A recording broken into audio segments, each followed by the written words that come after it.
Hey everyone, this is CS Sanket Kulkarni from HGPA Classes Pune.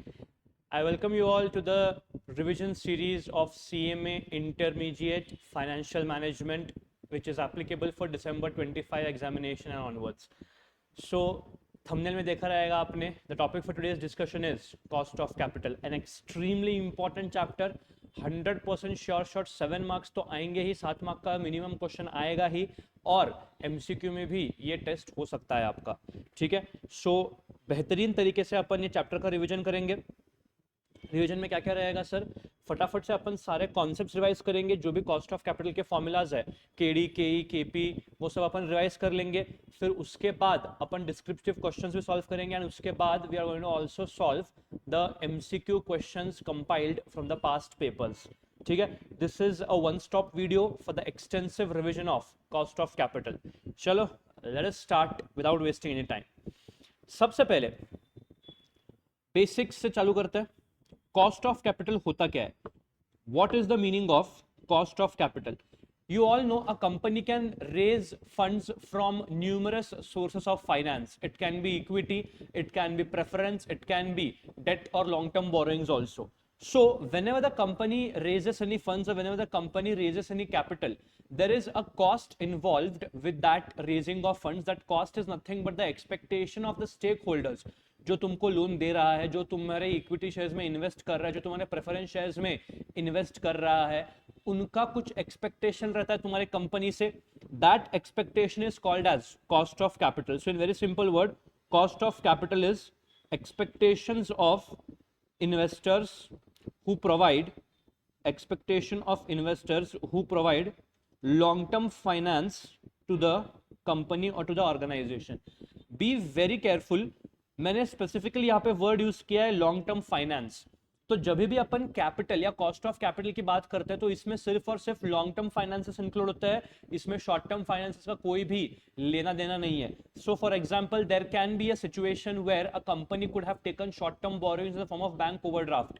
In that case there is no such concept as cost of bank overdraft. Why? Because it is a short term borrowing. Capital का वो cost of capital में नहीं आता है.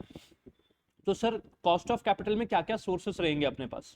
The sources in the cost of capital are primarily 3: equity, preference and borrowings, या फिर तुमने उसको बोला रहेगा डिबेंचर्स एज द केस में भी.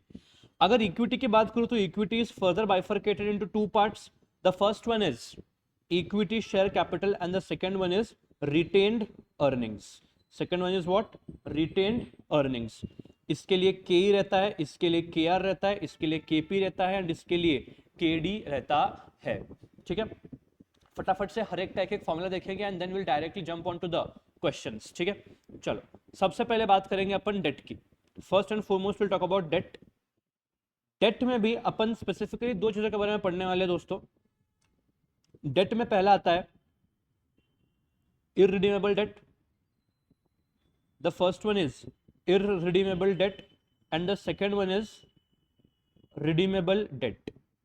irredeemable debt और redeemable debt दो तरीके के डेट के बारे में अपने को फॉर्मूलास पढ़ने हैं. irredeemable का मतलब क्या? जिसका कभी भी प्रिंसिपल अमाउंट रीपे नहीं होगा. redeemable debt का मतलब क्या? Principal amount will be repaid after specific period. So irredeemable debt का formula is very simple, interest into 1 - t divided by net proceeds multiplied by 100. Sir multiplied by 100 क्यों करेंगे? Percentage form में express करने के लिए. अगर नहीं किया तो डेसिमल फॉर्म में आएगा. We have to express in percentage form. Cost of debt, cost of capital जो भी है, it is expressed always in which form? Percentage form.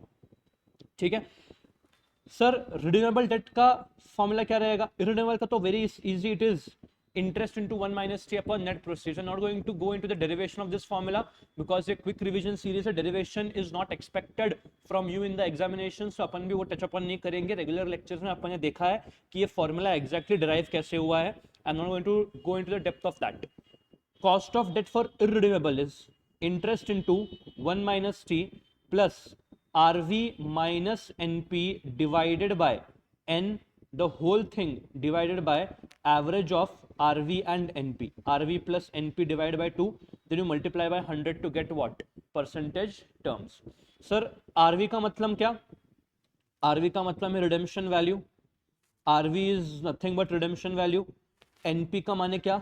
NP refers to net proceeds. RV is redemption value, NP is what? Net proceeds. Sir ये net proceeds calculate कैसे करेंगे sir? अब a company can issue a debenture at par, मतलब जितना face value है उतना, at premium something more than face value, or even at a discount something less than the face value. So debentures can be issued at par, premium and discount. तो net proceed जब अपन calculate करेंगे तो it is issue price.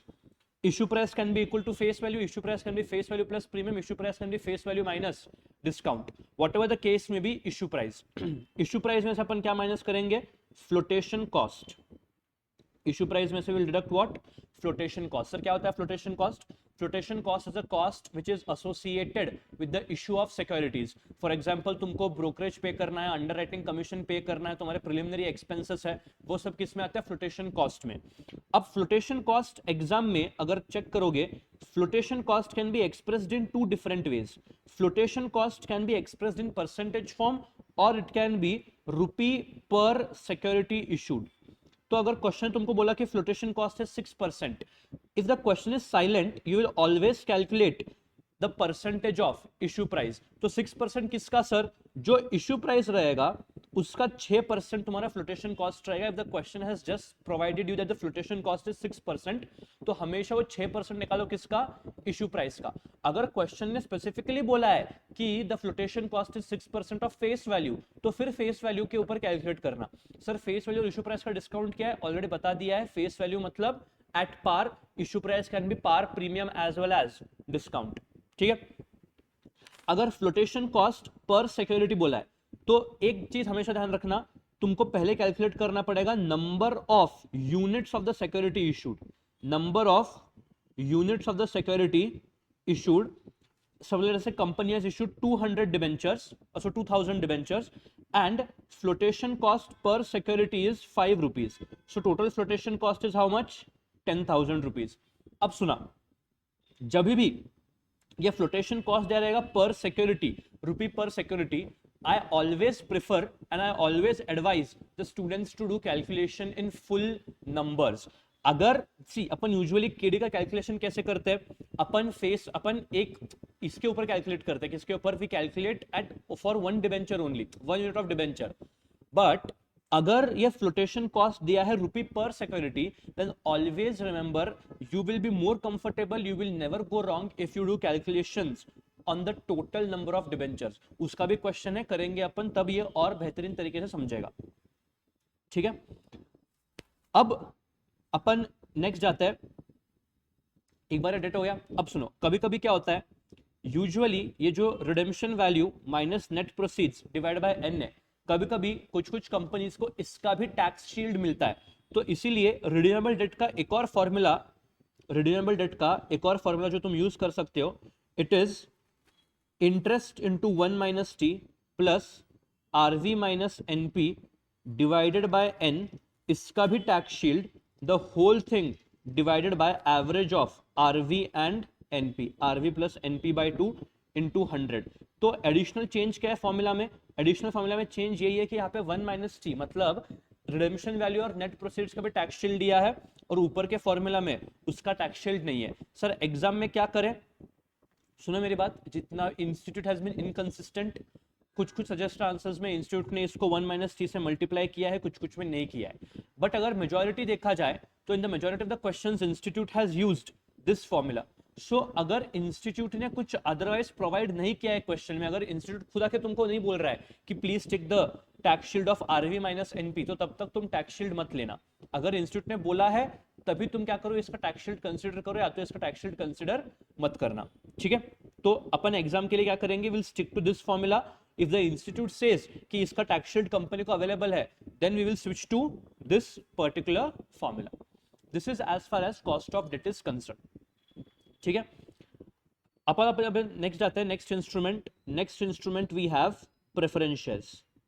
Preference shares again a very closely related to your debentures. Preference shares भी दो तरीके के हो सकते हैं. Preference shares can also be of two types. First one is irredeemable, and the second type of preference share can be redeemable. Preference share या तो irredeemable रह सकता है या तो रिडीमेबल रह सकता है। सर अगर प्रेफरेंस शेयर इररिडीमेबल है तो cost of preference shares is preference dividend divided by net proceeds into 100। Preference dividend divide by net proceeds into 100। PD मतलब प्रेफरेंस डिविडेंड ना दोस्त। अगर कॉस्ट ऑफ प्रेफरेंस शेयर निकालना है फॉर रिडीमेबल प्रेफरेंस शेयर तो formula is same as what, your cost of debt. The only thing is यहाँ पे tax नहीं आता है। Preference dividend is not a tax deductible expenditure, interest is a tax deductible expenditure, इसलिए हमने interest into 1 minus T किया था, कहा कॉस्ट ऑफ डेट पे। बट प्रेफरेंस शेयर्स पे कभी भी इंटरेस्ट का डिडक्शन मिलता है क्या? The answer is no. तो इसलिए पीडी इंटू 1 माइनस टी कृपया करके करना मत। तो preference dividend plus RV minus NP divided by N, the whole thing divided by RV plus NP by 2 into 100। अब यूजुअली प्रेफरेंस डिविडेंड का इतना ही सिंपल स्ट्रेट फॉरवर्ड फॉर्मूला होता है, प्रेफरेंस कॉस्ट ऑफ प्रेफरेंस का, सॉरी। बट तुम्हारे institute को complicate करती है। कैसे कॉम्प्लिकेट करती है? सर हम लोग ऐसा कॉन्सेप्ट लेके आएंगे जो अभी रेलेवेंट ही नहीं है। There was one concept which was abolished way back, वो called as dividend distribution tax, DDT करके कॉन्सेप्ट था। क्या था ये डीडीटी? डिविडेंड डिस्ट्रीब्यूशन टैक्स ये कॉन्सेप्ट बोलता है कि जब भी एक कंपनी डिविडेंड डिक्लेयर करती है तो कंपनी को वो डिविडेंड के साथ साथ उस डिविडेंड के ऊपर का टैक्स जो है वो भी कंपनी ही भरेगी। मतलब क्या? कंपनी डिविडेंड तो पे करेगी, उसके साथ साथ कंपनी उसके ऊपर का इनकम टैक्स भी पे करेगी, called as dividend distribution tax. ये पहले हुआ करता था, अब ये कॉन्सेप्ट को अबॉलिश कर दिया गया है, बट नेवरदलेस अपना इंस्टीट्यूट क्या करता है, उसको रखता है। तो कभी कभी अगर क्वेश्चन में डिविडेंड डिस्ट्रीब्यूशन टैक्स दे दिया तो ये पीडी जो है इसको 1 प्लस डीडीटी करना दोनों जगह पे, PD into 1 plus DDT. DDT मतलब क्या? Dividend distribution tax. Sir 1 plus क्यों किया, 1 माइनस क्यों नहीं? देख बेटा, जब तू माइनस करता है, when you do 1 minus tax, it means you are getting a tax benefit. यहां पे when you declare preference dividend, you don't get tax benefit, तेरे को तेरे जेब से टैक्स भरना है। तो preference dividend is your cost as well as this dividend distribution tax is also your cost. So that is the formula for preference shares, a simple straightforward formula. अब दोस्त सुन लेना, नेक्स्ट अपन चाहते हैं equity shares के लिए। Next we go to equity share capital. Next up अपन discuss करेंगे equity shares या इक्विटी शेयर कैपिटल। अगर याद है तो अपन ने इसके 3 मेथड्स देखे थे। There were broadly 3 methods of calculating cost of equity shares. Broadly 3 methods of calculating cost of equity share. पहला था dividend approach, next was earnings approach, and the next was capital asset pricing model, CAPM। ठीक है दोस्त, dividend approach में क्या था? Under dividend approach the cost of equity was D1 divided by P0 plus G, where D1 was expected dividend or dividend at the end of current year, expected dividend or dividend at the end of current year। P0 was price per share as on today, price per share as on today, and G क्या था? G था तुम्हारा growth rate, G was your growth rate। ठीक है। Earnings approach क्या बोलता था? Earning approach very closely related to dividend approach. Earning approach था K is equals to E1 divide by P0 plus G। E1 was expected earnings or earnings at the end of current year, P0 same price as on today, G same growth rate। अब सुन लेना, इसमें 2-3 चीजें समझने जैसी है। First, the question will give you the company page, ऐसा question का line रहेगा, the company page dividend per share of ₹6 and growth is expected at 5%, growth is expected at 5%. Sir अब सबसे बड़ा डिबेट का पॉइंट आता है, क्या डिबेट का पॉइंट? सर जो 6 रुपए दिया है डीपीएस का, वो D1 है कि D0 है? That 6 rupees is that expected dividend और current dividend? देख, दो चीजें होती है, D0 D1. D0 मतलब क्या? हिस्टोरिकल और current dividend, dividend as on today, current dividend और डिविडेंड एज ऑन टुडे. और D1 जो होता है वो होता है एक्सपेक्टेड डिविडेंड, जैसे अपन ऊपर पढ़े, एक्सपेक्टेड डिविडेंड या dividend as at end of the current year. Expected dividend और dividend as at the end. Formula में आता है दोस्त D1. तो 6 रुपए क्या ये D0 है या ये D1 है? क्यों? अगर मैं 6 रुपए को D0 कंसिडर करूं, if I consider D0 as 6 rupees, तो मुझे D1 निकालने के लिए ये D0 को D0 में ग्रोथ ऐड करना पड़ेगा. If I consider 6 rupees as D0, I will have to add growth in it. मतलब क्या? जो 6 रुपए है इसको मल्टीप्लाई करना पड़ेगा ग्रोथ, दैट इज 1.05. तो 6 प्लस 5% अगर मैं करूंगा तो D1 यहाँ पे 6.3 आएगा. फॉर्मूले में 6.3 होगा न्यूमरेटर में. अगर इसको मैं पकड़ू, if 6 rupees is considered as D1, तो भाई मेरे को उसमें ग्रोथ ऐड करने की जरूरत ही नहीं है, ऑलरेडी उसमें ग्रोथ एडेड ही है. तो सर सबसे बड़ा दिक्कत होता है, and this is not just the story for your CMA institute, the same goes with CA institute also. Sir हम लोग वो 6 रुपए को क्या कंसिडर करें? And believe me, this is the most torture point of students in the examination. Sir what if we lose marks? हमने consider किया D0, institute ने कंसिडर किया D1.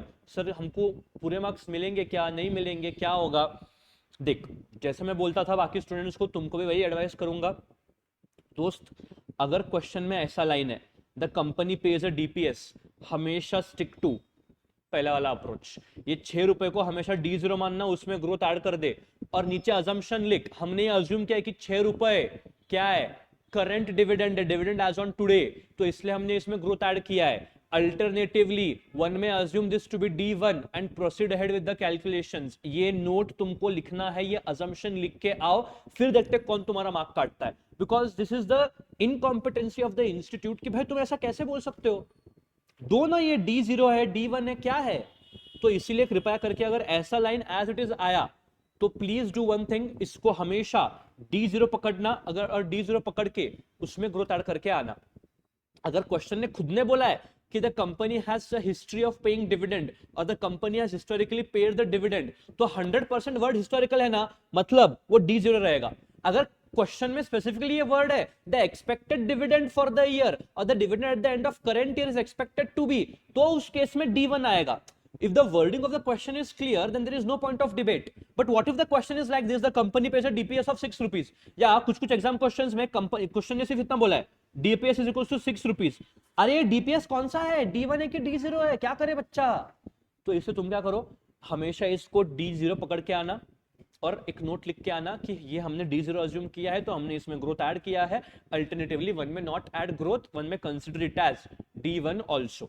जस्ट नोट लिख के आना, अल्टरनेटिव आंसर शो करने की जरूरत नहीं है. ये हो गया तुम्हारा पहला clarification point. Second point, sir ये ग्रोथ या G ये निकालते कैसे? ये ग्रोथ निकालने का दो चॉइस है बेटा. ये ग्रोथ निकालने के दो तरीके हैं. ग्रोथ या G निकालने का पहला तरीका क्या है? The first way is formula G is equals to BR. ये अपन ने डिविडेंड डिसीजन में पढ़ा था. B is what? Retention ratio and R is return on retained earnings. R is return on retained earnings. Retention ratio कैसे निकालते हैं? 1 minus dividend payout ratio. 1 minus dividend payout ratio is retention ratio.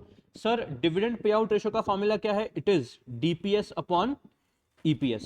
तो 1 minus DPS upon EPS will give you what? Retention ratio.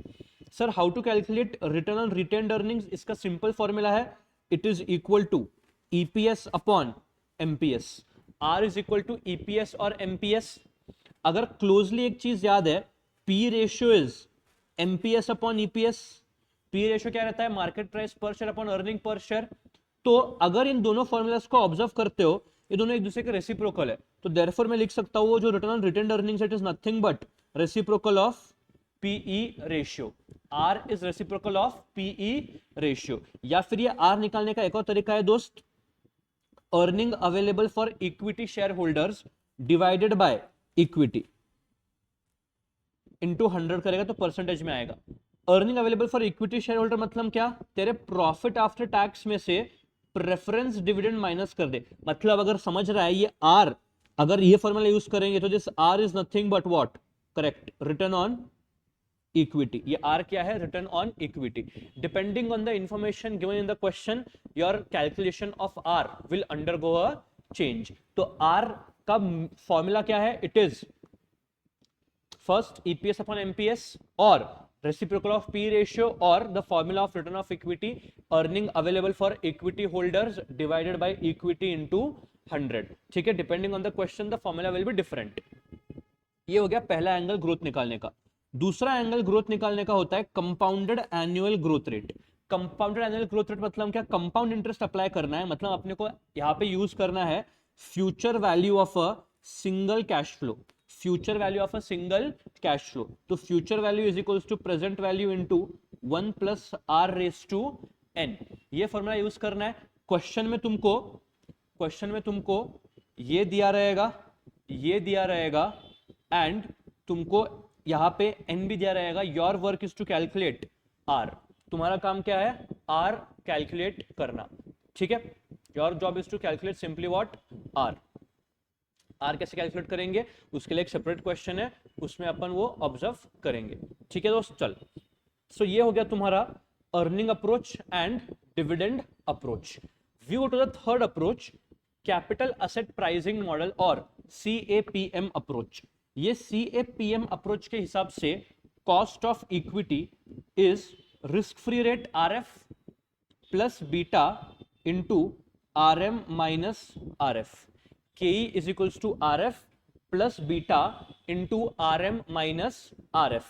RF क्या है बेटा तेरा, RF is risk free rate, RF is risk free rate, RM is risk premium, RM is risk premium, sorry RM is not risk premium, sorry RM is market return, B is beta and RM minus RF ये होता है तेरा market risk premium.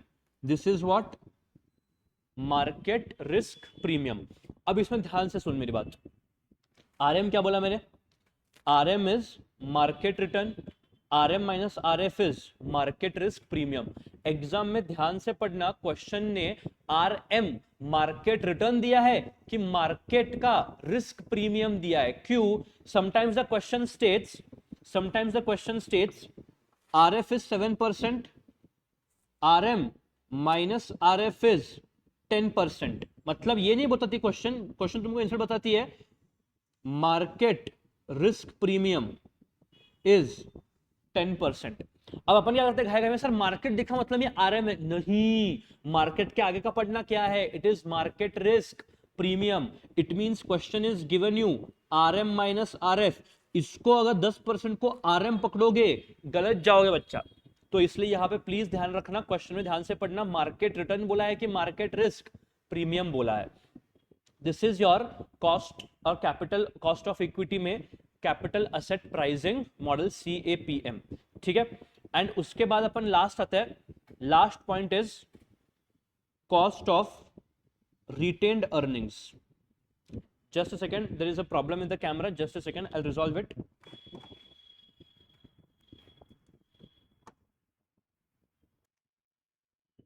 Okay, sorry for the disturbance, there was some technical issue, उसकी वजह से थोड़ा ये बीच में लगाया रहेगा।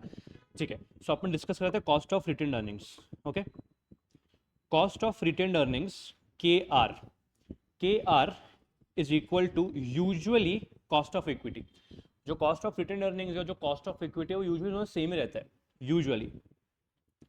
यूजुअली दोनों सेम रहता है।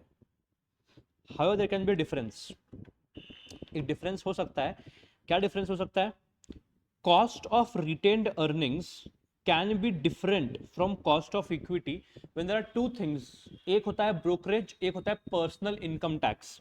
सो अगर तुम्हारा ब्रोकरेज और पर्सनल इनकम टैक्स है तो उस केस में cost of retain earnings is a bit different from cost of equity. क्या है, cost of retain earnings is equal to cost of equity, इसमें थोड़ा एडजस्टमेंट लगेगा, 1 minus brokerage and 1 minus personal income tax, ये अपने को incorporate करना पड़ेगा। तो cost of retain earnings is equals to cost of equity into 1 minus brokerage 1 minus PT, both brokerage and PT will be given in the percentage form, आपको decimal में convert करके 1 minus वो करना पड़ेगा। ठीक है, ये इंपॉर्टेंट है, अगर आया तो बड़े इस क्वेश्चन में आ सकता है, और एमसीक्यू में आ सकता है। Cost of retain earnings when the brokerage and personal income tax is there, अगर ब्रोकरेज और पर्सनल इनकम टैक्स नहीं है तो कॉस्ट ऑफ रिटेन अर्निंग्स ही कॉस्ट ऑफ इक्विटी रहेगा। ठीक है, चलो अब जितना अपने को क्वेश्चन सॉल्व करने के लिए फॉर्मूला का रिक्वायरमेंट था वो सब फॉर्मूला अपन ने कर लिए है। ठीक है, जो weighted average cost of capital calculate करना है वो अपन क्वेश्चन के रूप में ही करेंगे कि कैसे वेट्स निकालने हैं सर, कैसे कैलकुलेट करना है, वो क्वेश्चन के फॉर्म में आएगा जो 7 मार्क के लिए इंपॉर्टेंट है। I now go on to discuss the questions. ठीक है, सो ये तुम्हारे पास कॉस्ट ऑफ कैपिटल का मेरा रिवीजन सीरीज का क्वेश्चन बैंक है। इसमें पहले कुछ क्वेश्चंस एमसीक्यूज है, एक अराउंड 11 क्वेश्चन एमसीक्यू है, एंड फिर 12 से लेके और अराउंड 23 क्वेश्चन 23 तक ये डिस्क्रिप्टिव क्वेश्चन जो मैंने कंपाइल किए हैं, जो मेरे हिसाब से थोड़े इंपॉर्टेंट है, आने के चांसेस इसका बहुत ज़्यादा है। ठीक है, इसके आने के चांसेस ज़्यादा है, मेरे को लगता है this are important from the exam perspective, तो इसलिए यहाँ पे इनकॉर्पोरेट किए गए। अगर आपको ये क्वेश्चन बैंक का पीडीएफ चाहिए, there is a Google form link available in the description of this video, kindly go and fill up that and आपको आपके व्हाट्सएप पे आ जाएगा पीडीएफ। ठीक है, चलो करें चालू, लेट्स स्टार्ट। अपन पहले डिस्क्रिप्टिव क्वेश्चंस करते हैं, फिर will move on to MCQs questions. ठीक है, पहले अपन आते हैं डिस्क्रिप्टिव पे, चेक करो। ठीक है, यहाँ पे नीचे सॉल्यूशंस में मैंने प्रोवाइड किया है आपके लिए, बट मैं रफ में सॉल्व करना चाहूँगा। लॉजिक सिर्फ इतना ही है, क्योंकि अगर मैं सॉल्व कर रहा हूँ तो मेरे साथ आप लोग सॉल्व करते बैठोगे। अगर मैं आपको सिर्फ ऑडिट करवाऊँ कि देख भाई ये ऐसा किया है वैसा किया है, तो फिर आप भी फटाफट से वो कर लोगे। तो इसीलिए एग्जाम के लास्ट डेट पे अगर आपको रिवाइज करना है फटाफट से, तो ऑडिट करने का लॉजिक ठीक है, बट अगर आप अभी रिवीजन सीरीज अटेंड कर रहे हो और रिवीजन लेक्चर्स देख रहे हो, तो एटलीस्ट रफ में तो आप थोड़े कैलकुलेशंस कर लीजिए मेरे साथ। तो क्या हो जाएगा, आपको भी कैलकुलेटर पे ग्रिप आ जाएगा, आपको भी एक हैंग आ जाएगा कि भाई क्वेश्चंस को अपन अप्रोच कैसे करें। ठीक है, बाकी कोई लॉजिक नहीं है, यही लॉजिक है। क्वेश्चन नंबर 12 चेक करो। A company's share is currently quoted in the market at 20 rupees. ये 20 rupees क्या है तुम्हारा? This is P0, that is 20 rupees currently quoted. The company pays a dividend of ₹2 per share. आ गया यहीं पे ambiguity, sir ये 2 rupees D0 है कि D1 है। ठीक है, अब ये इंस्टीट्यूट का क्वेश्चन है। इंस्टीट्यूट ने इसने क्या कंसिडर किया है, institute has consider this 2 rupees as D1, उसने डायरेक्ट इसको D1 कंसिडर किया है। बट जैसे मैंने आपको बोला था, अपन एक ही यूनिफॉर्म प्रैक्टिस रखेंगे, अपन इसको D0 ही कंसिडर करेंगे। Company pays a dividend of 2%, ये क्या है, ये करंट डिविडेंड है कि आगे एक्सपेक्टेड डिविडेंड है, दिया ही नहीं है, तो मैं यही एक्सपेक्ट अज्यूम करूंगा कि ये करंट डिविडेंड है। मैं इसमें ग्रोथ ऐड करूंगा, अपना और इंस्टीट्यूट का आंसर मैच नहीं होगा, बट ठीक है अपन इसके लिए जरूर से अजम्पशन लिखेंगे। ठीक है, investors expect a growth rate of 5%, तो दोस्त मेरे लिए 2 रुपीज का D0 रहेगा एंड ये मेरा G ग्रोथ हो गया। Calculate the cost of equity capital of the company. ठीक है, डिविडेंड अप्रोच है, बहुत ही सिंपल है। This is question number 12। Cost of equity is D1 divide by P0 plus G। सबसे पहले D1 निकालने के लिए D0 में मुझे ग्रोथ ऐड करना पड़ेगा। D0 is 2, growth rate is 5%, तो 2 प्लस 5%, माई D1 इज 2.10। अगर इसको फॉर्मूला में डालूंगा तो K is equals to 2.10, the price of the share currently is 20 plus growth rate is 0.05। वो ग्रोथ रेट कृपया करके आपको डेसिमल में लेना पड़ेगा, and then you multiply this entire thing by 100। So दोस्त 2.1 divide by 20 plus 0.05, this comes out to as 15.5%. so cost of equity is how much, 15.5%. Institute का answer अलग है, बिकॉज इंस्टीट्यूट का आंसर पे 15% है, बिकॉज इंस्टीट्यूट ने ये जो 2 रुपीज है इसको बोला है कि eight the end of current year है, मतलब इसको क्वेश्चन ये इंस्टीट्यूट ने अज्यूम किया है डिविडेंड या एक्सपेक्टेड डिविडेंड है, इसमें ऑलरेडी 5% का ग्रोथ इंक्लूडेड है, ऐसा इंस्टीट्यूट का असम्पशन है, बट मैं अलग असम्पशन लूंगा और एक ही यूनिफॉर्म असम्पशन लूंगा मैं। अगर ऐसा लाइन आया the company pays a dividend, तो I will always consider this as D0 and calculate D1। क्यों? मैं आगे आपको एक क्वेश्चन दिखाता हूं, उसमें ऐसा ही लाइन मिलेगा, बट इंस्टीट्यूट ने उसको D0 पकड़ा है। काइकू इंस्टीट्यूट खुद इनकंसिस्टेंट है इसमें, तो अपन क्या करेंगे, अपन कंसिस्टेंटली बोलेंगे कि भाई ये D0 है, अपन ने असम्पशन लिया है, अल्टरनेटिव असम्पशन इज पॉसिबल। तो मैं यहां पे नीचे लिखूंगा असम्पशन, यही असम्पशन एग्जाम में चिपका के आना। Assumption we have assumed that dividend per share of 2 rupees, dividend per share of 2 rupees is current dividend, that is dividend as on today, D0, and hence added growth rate to it. Alternatively,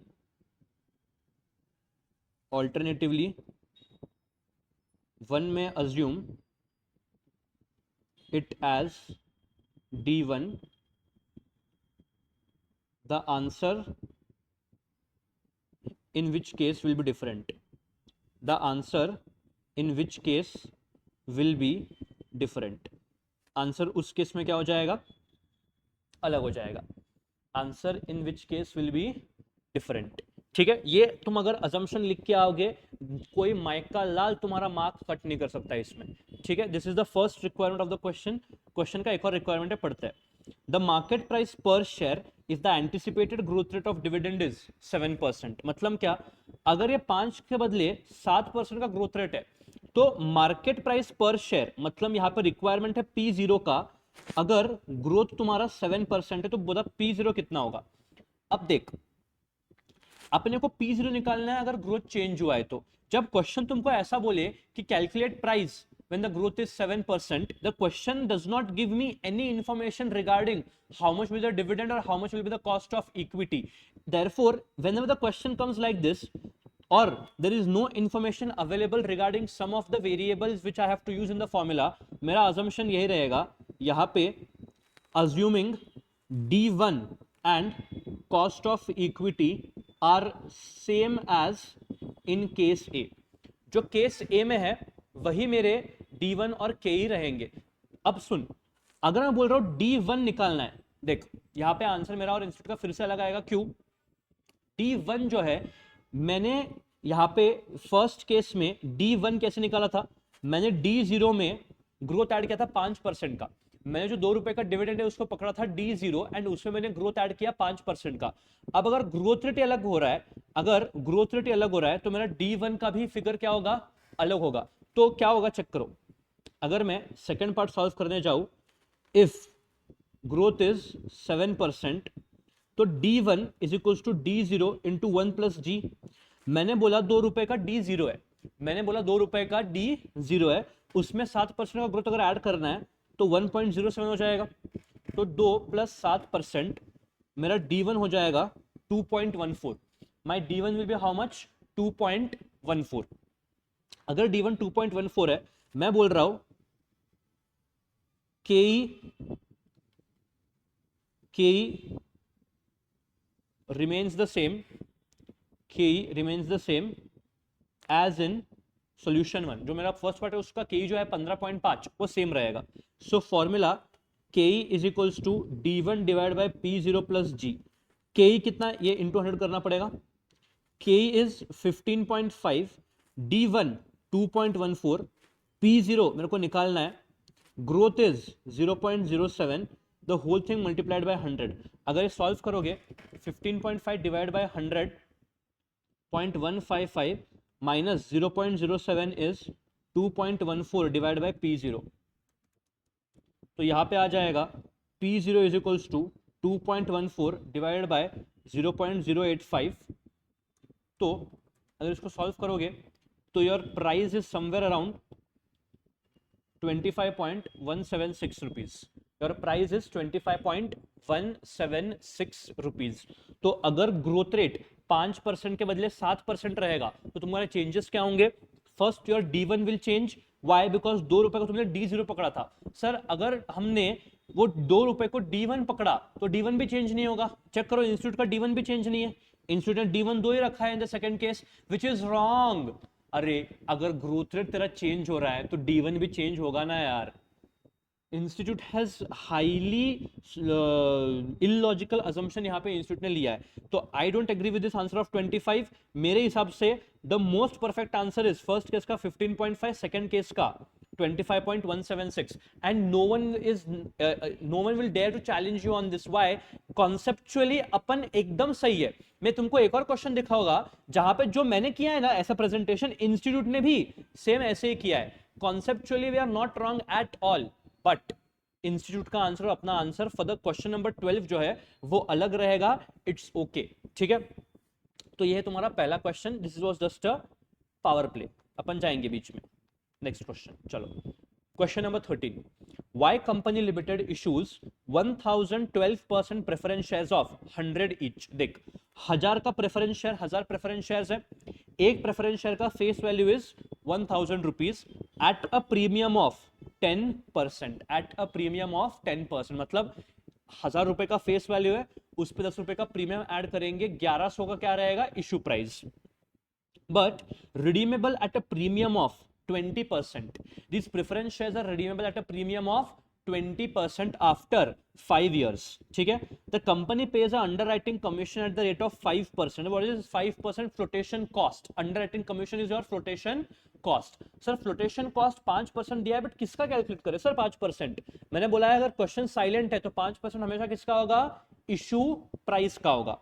The tax on dividend is 12.5%, DDT surcharge is 2.5. याद करो, income tax surcharge is always levied on the basic tax and education cess is 3%। याद करो फिर से, income tax, education cess is levied on basic tax plus surcharge. Calculate the cost of preference share capital. This can be a part of a bigger 7 mark question also, और इसके ऊपर MCQ भी आ सकता है। तो दोस्त इसको तो मार्क कर, इसको तुम 5 स्टार क्वेश्चन में लेके जाओ, ये मार्क करके जाना, ये जरूर पढ़ के जाना। अपन सॉल्व करते हैं। इंस्टीट्यूट का प्रेजेंटेशन अलग है, मैंने यहाँ पे सॉल्यूशन इंस्टीट्यूट का जो है वही दिया है, आंसर अपना और इंस्टीट्यूट का मैच करेगा, बट जो मैं सॉल्यूशन दे रहा हूँ ना दोस्त, वो स्टिक कर, कभी गलत नहीं जाएगा। सबसे पहले this is question number 13। Preference share अगर रिडीमेबल है तो फॉर्मूला क्या है, और डीडीटी भी है। तो formula of preference share is preference dividend 1 plus dividend distribution tax plus RV minus NP divided by N, the whole thing divided by RV plus NP by 2 and ये multiplied by 100। ठीक है? अब देख, दो चीजें याद रखना, preference dividend and interest on loan या debenture always calculated on face value. Preference dividend या इंटरेस्ट ऑन डिबेंचर्स हमेशा फेस वैल्यू पे कैलकुलेट करना। यहां प्रेफरेंस शेयर का फेस वैल्यू कितना है?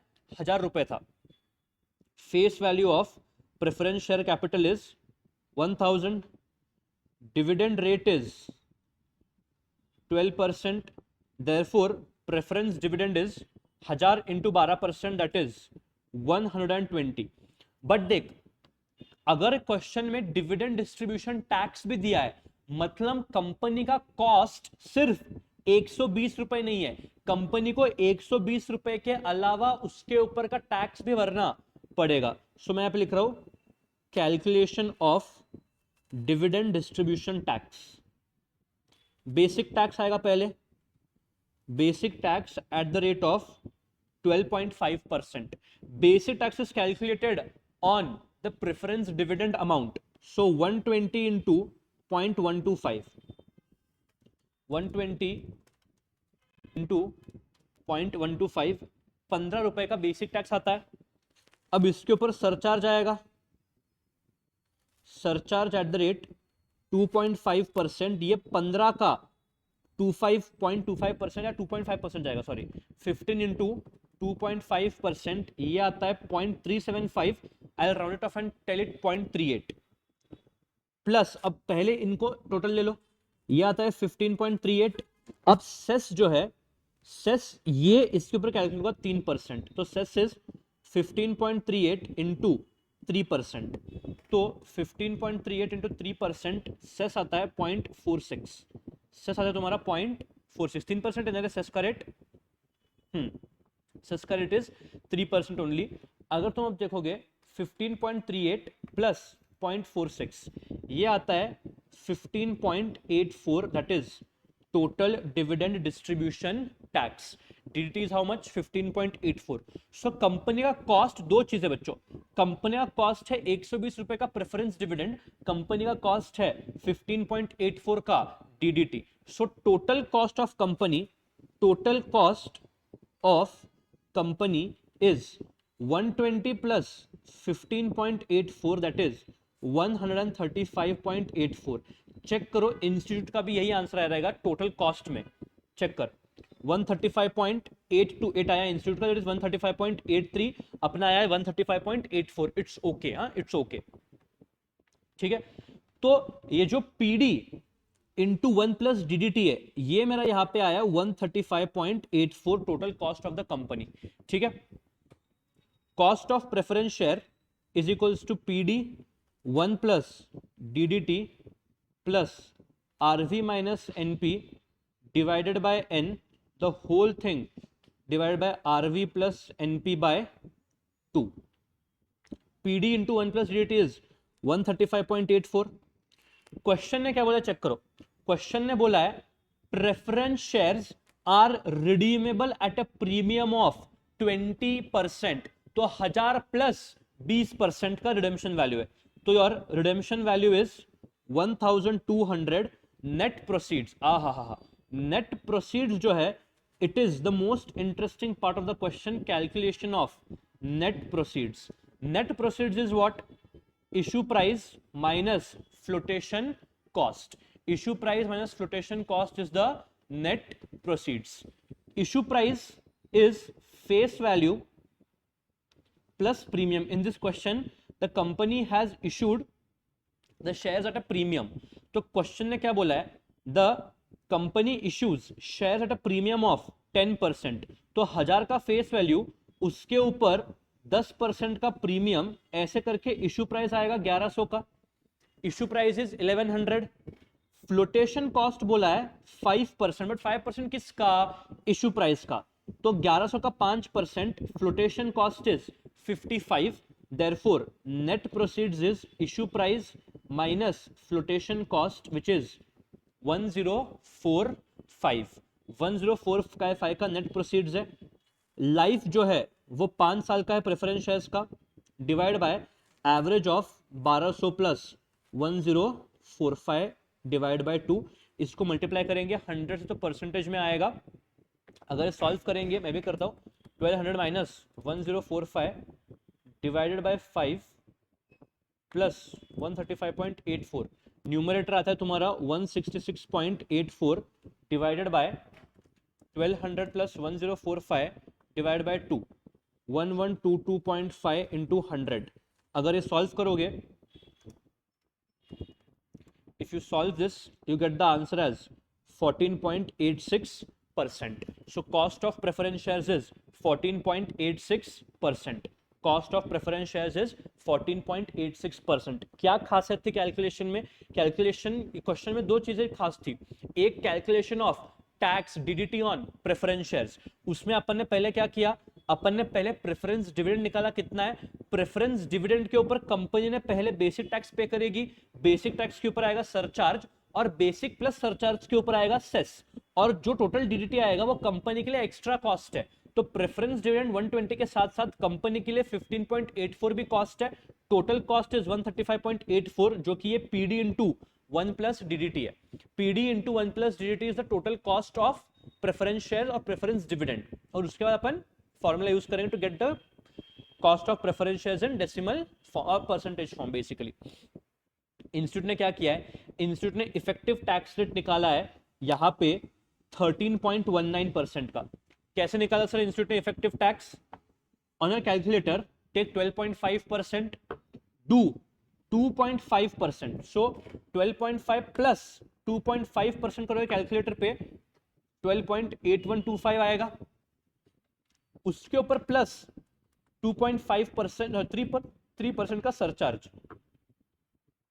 प्लस 3% का सरचार्ज करोगे 13.196875 आता है, तो 13.1969% आता है।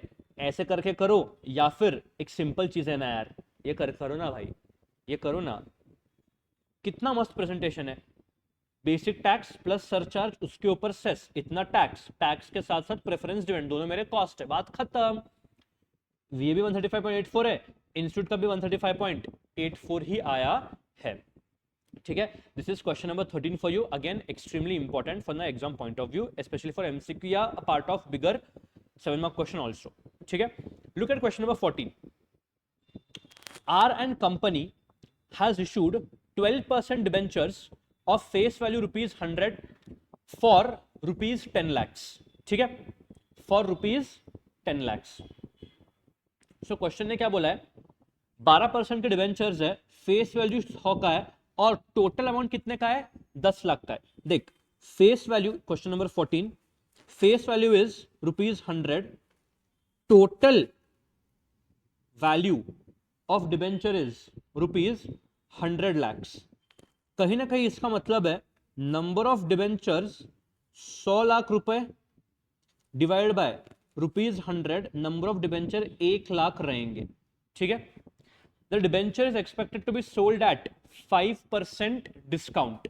तो टोटल वैल्यू जो डिबेंचर्स की थी, total value minus discount is equal to issue price. Total value minus discount is issue price. Total value is 100 lakhs minus 100 lakh का 5% डिस्काउंट है बोला है क्वेश्चन ने। अगर 100 लाख का 5% करोगे 5 रुपए आएगा। सो 100 lakhs minus 5 lakhs that is 95 lakh rupees. 95 lakh rupees क्या तुम्हारा इशू प्राइस। ठीक है, it involves a flotation cost of ₹5 पर डिबेंचर। अब तुम्हें कोई लोग सोचते रहेंगे, सर आपने सब कैलकुलेशन लैक्स लैक्स लैक्स में क्यों किए सर? बिकॉज मैंने बोला था दोस्त, जब फ्लोटेशन कॉस्ट आएगा पर सिक्योरिटी और पर यूनिट ऑफ सिक्योरिटी, हमेशा कैलकुलेशंस करना फुल में टू अवॉइड एनी मिस्टेक। तो ₹5 का फ्लोटेशन कॉस्ट है पर debenture, ₹5 into 1 lakh debenture, total flotation cost is 5 lakh. मेरे को मालूम है net proceeds is issue price minus flotation cost. Issue price है 95 लाख का, फ्लोटेशन कॉस्ट है 5 लाख का, तो net proceeds is 90 lakhs। Net proceeds कितने हैं, 90 लाख। नेट प्रोसीड्स में कितने हैं, 90 लाख। ठीक है, the debentures are redeemable at a premium of 5% after 10 years। Redemption value is face value plus premium. जाहिर सा ना, प्रीमियम पे रिडीम कर रहे हैं, तो 100 लाख का फेस वैल्यू था, प्लस 10% की 5% है, 5% रिडेम्पशन है, 5% प्रीमियम पे रिडीम कर रहे हैं, तो 100 लाख प्लस 5%, ये कितना आएगा, सॉरी 105 लाख। तो तेरे पास अभी सब कुछ है बंदे, तेरे पास नेट प्रोसीड्स है, तेरे पास रिडेम्पशन वैल्यू भी है, तेरे पास एन दिया है, 10 साल के डिबेंचर्स है, सो एन इज 10 years। हाँ, interest on debenture is always calculated on face value, so interest will be 100 lakh का face value into interest it is 12%, तो 12%, तो interest कितना आएगा, 12 लाख। और चूंकि डेट रिडीमेबल है, केडी अपन लगाएंगे रिडीमेबल डेट का, interest into 1 minus T plus RV minus NP divided by N, the whole thing divided by RV plus NP by 2 into 100 करेंगे।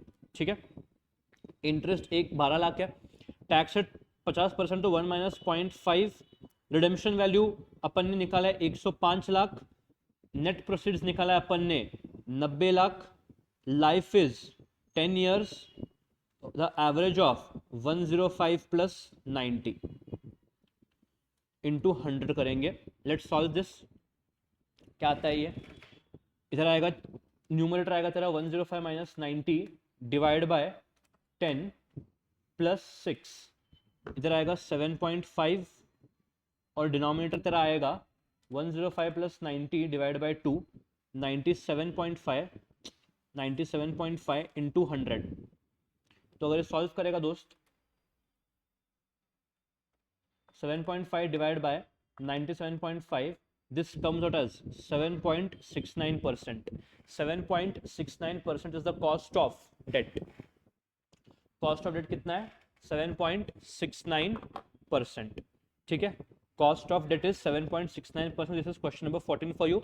बेहद आसान सा क्वेश्चन था, कुछ था नहीं क्वेश्चन में. एक ही पॉइंट इंटरेस्टिंग क्या था, फ्लोटेशन कॉस्ट अगर पर डिबेंचर दिया है तो तुमको टोटल नंबर ऑफ यूनिट्स पे कैलकुलेट करना पड़ेगा, तो बेटर रहोगे. ठीक है, the answer is 7.69%. Cost of debenture is 7.69%. ठीक है, चलो look at question number 15. Another good question, you can also mark this as important. 5-star question है ये भी. पढ़ो. Shares of A Limited are currently selling at 340 rupees each. मतलब ये P0 दिया है. Currently selling मतलब P0 दिया है तुमको. The dividend history is as follows. Year 1, Year 2, Year 3, Year 4, Year 5, Year 6. 6 साल का dividend history दिया है. दोस्त सुन, dividend history अगर दिया है मतलब ये सारे dividends हिस्टोरिकल डिविडेंड है. ये सारे डिविडेंड क्या है? हिस्टोरिकल डिविडेंड है. और इनमें से लेटेस्ट डिविडेंड कौन सा है? लेटेस्ट डिविडेंड इज 32.14 का. तेरे दिमाग में क्लिक होना चाहिए सर, हिस्टोरिकल डिविडेंड दिया है मतलब ये लेटेस्ट डिविडेंड क्या रहेगा? D0. यहां पे कोई भी एम्बिग्विटी की बात नहीं है, यहां पे कोई भी ऑल्टरनेटिव अजम्पशन की बात नहीं है. क्वेश्चन ने स्पेसिफिकली बोला है डिविडेंड हिस्ट्री. अगर क्वेश्चन ने बोला है डिविडेंड हिस्ट्री स्पेसिफिकली मतलब ये 32.14 इज योर हिस्टोरिकल डिविडेंड. ये पहले क्लिक होना चाहिए दिमाग में. The company follows a fixed dividend पे out ratio given future value factor of 6% for 5 years is 1.339. Sir ये क्यों दिया है? अब देख, ग्रोथ निकालने के दो टेक्निक थे. एक B इंटू आर, दूसरा था कंपाउंडेड एनुअल ग्रोथ रेट. याद कर दोस्त. This is question number 15. Question number 15. Compounded annual growth rate का फॉर्मूला क्या था? Future value is equals to present value into 1 plus r raised to n. ठीक है, future value क्या है? Latest dividend. Latest dividend is how much? 32.14. 32.14 is the latest dividend. Earliest dividend was 24. ठीक है, 24. 1 plus are नहीं मालूम है, N कितना है? 5 साल. 32.14 divide by 24 is equals to 1 plus R raise to 5. 32.14 divide by 24 ये आता है तेरा 1.339 is equals to 1 plus R raise to 5. मतलब आर ऐसा वैल्यू होना चाहिए, R should be such that 1 plus R raise to 5 करने पे अपने को 1.339 मिलेगा. भाई क्वेश्चन ने इतना मदद किया है. क्वेश्चन ने बोला है कि future value factor of 6% for 5 years is 1.339. अपने पास 1.339 आया. 1.339 आया मेरे पास. मेरे को मालूम है ये 5 साल के लिए, तो n इज 5 इयर्स. तो जाहिर सी बात है ये r कितना रहना चाहिए? r should be 6%. r is 6%. Question directly दिया है. So therefore r is equal to growth is equal to your छोटा g is 6%. R is how much? 6%. पहला रिक्वायरमेंट था क्वेश्चन का, find the growth rate of the company that is 6%. Find the growth rate of the company 6%. Sir आसान है ना sir, ये कचरा भी क्यों किया आपने? ये कचरा अगर नहीं भी क्या रहता तो डायरेक्टली इधर से उठाना सर 6%. देख दोस्त, अगर मैं एग्जामिनर रहेगा, मैं हरामी एग्जामिनर है, मैं क्या करेगा मालूम है क्या? मैं बोलेगा ये तो देगा मैं, I'll give this also, I'll give this. उसके साथ साथ मैं बोलेगा FVIF of 8% for 5 years. कितना आता है ये? एक सेकंड रुक जा. ये आता है 1.469. मैं और हरामी एग्जामिनर है, मैं क्या करेगा? FVIF 10% for 5 years 1.1. ये आता है 1.610. मैं तेरे को इसका फ्यूचर वैल्यू दूंगा, मैं तेरे को इसका फ्यूचर 8% का भी एफवी दूंगा, मैं तेरे को 10% का भी एफवी दूंगा. अब तू मेरे को बोल 6, 8, 10 में से कौन सा ग्रोथ है? तुक्का नहीं मार सकता, तेरे को पहले ये फॉर्मूला अप्लाई करना पड़ेगा, पहले तेरे को ये 1.339 लेके आना ही पड़ेगा, फिर तेरे को समझेगा अरे भाई हाँ 1.339 मतलब 6% के हिसाब से आता है। तो इसलिए बी वेरी केयरफुल, अगर अलग अलग फ्यूचर वैल्यूज दिए है क्वेश्चन में तो वो तुमको कंफ्यूज करने के लिए दिया है, तुमको पहले अराइव करना पड़ेगा at this particular number, only then you can proceed ahead with the calculations. Is this clear to you? जाए आगे दोस्त, अगर मजा आ रहा है लाइक का बटन ठोक, चैनल को सब्सक्राइब कर, ऐसे और ज्यादा कंटेंट आने के लिए अपन इंश्योर करेंगे आगे ओपीएम का भी आएगा, एफएम का भी आगे के रिवीजन आएंगे, स्ट्रेटेजिक मैनेजमेंट का भी आपको रिवीजन लेक्चर्स मिलेगा।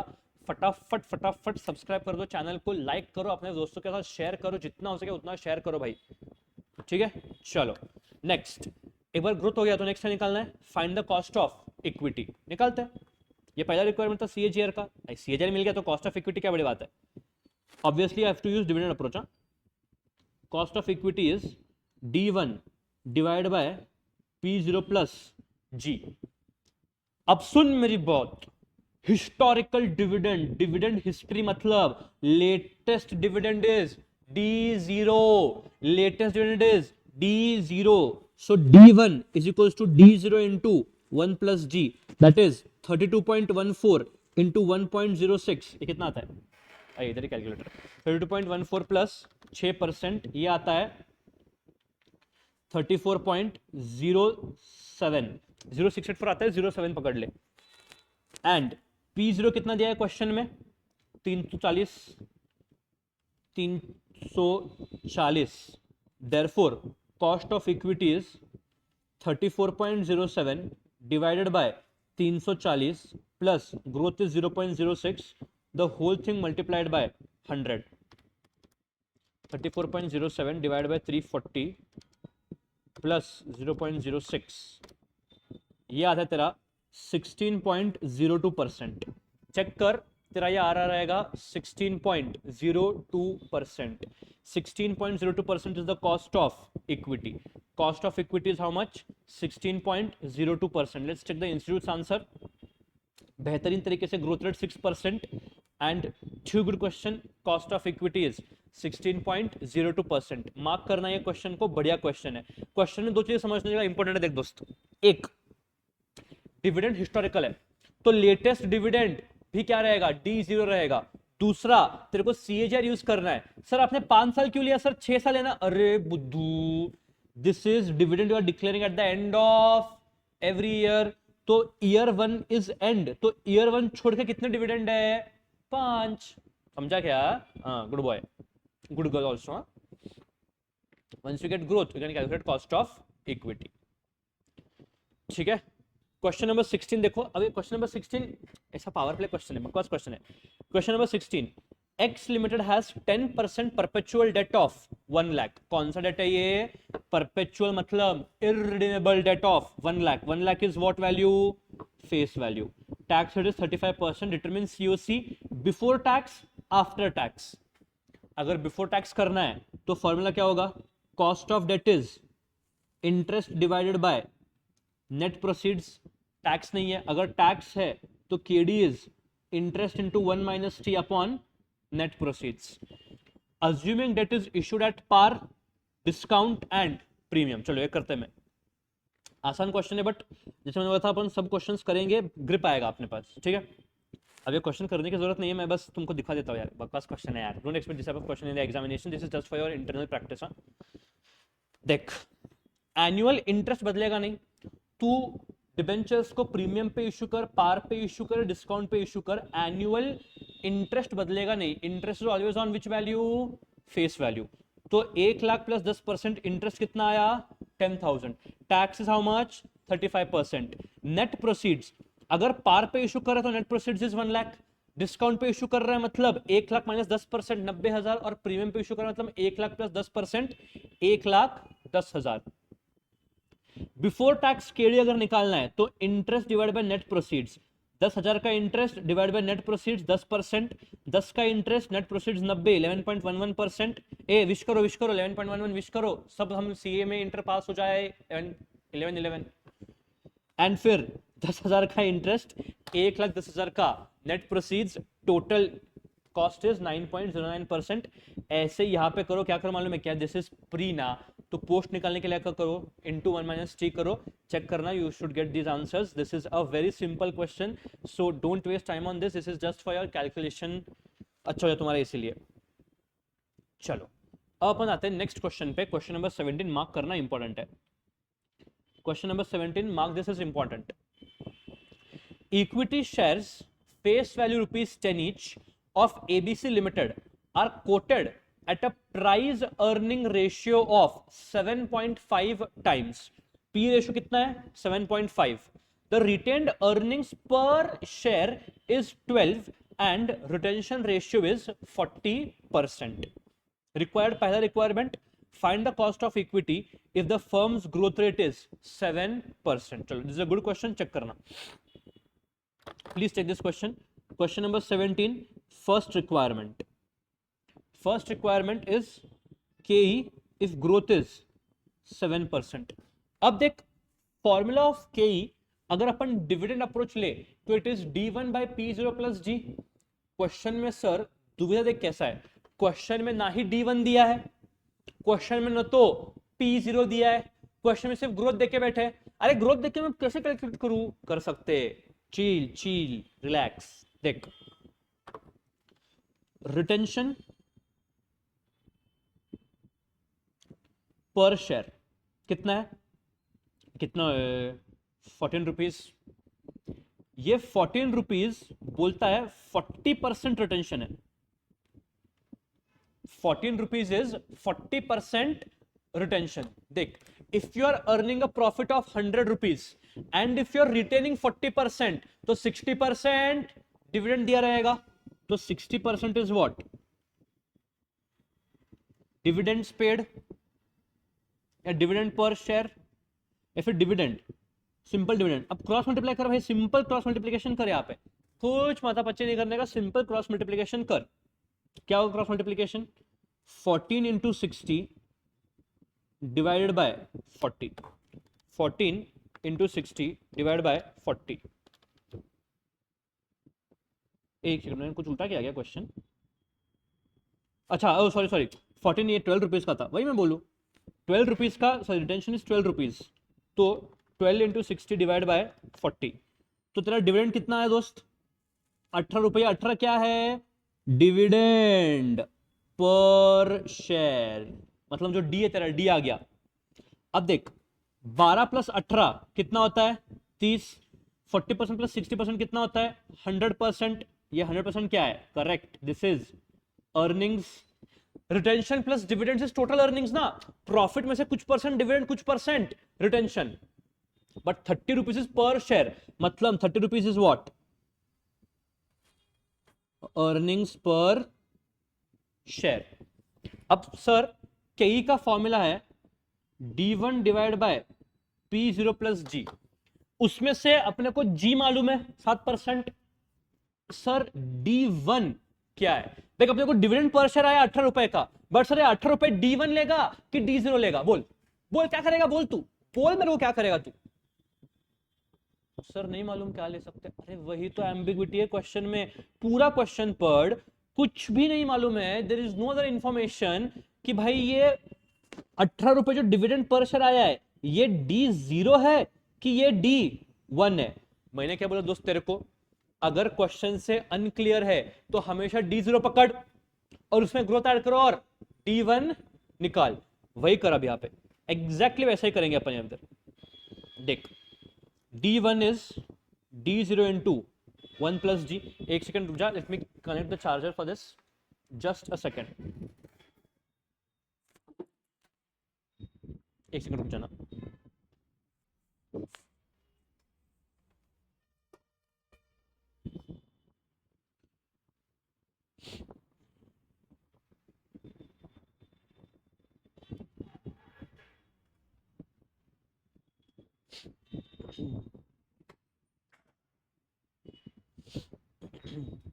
Just a second, the screen will appear.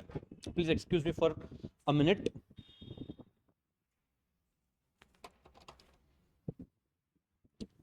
चलो, सॉरी फॉर द डिस्टर्बेंस। अगर क्वेश्चन से अनक्लियर है मैं हमेशा क्या पकड़ूंगा, D 0 पकड़ूंगा, तो D1 D0 कितना है मेरा 18 रुपए, और ग्रोथ कितना है 7%, तो 18 प्लस 7%, D1 कितना आया 19.26। चलो सर D1 आ गया। सर P0 कैसे निकाले, देख मेरे को P रेशियो दिया, टाइम पास के लिए नहीं दिया है। P ratio is what, P ratio is market price पर शेयर डिवाइड बाय EPS। अरे what is MPS, P0 is itself MPS।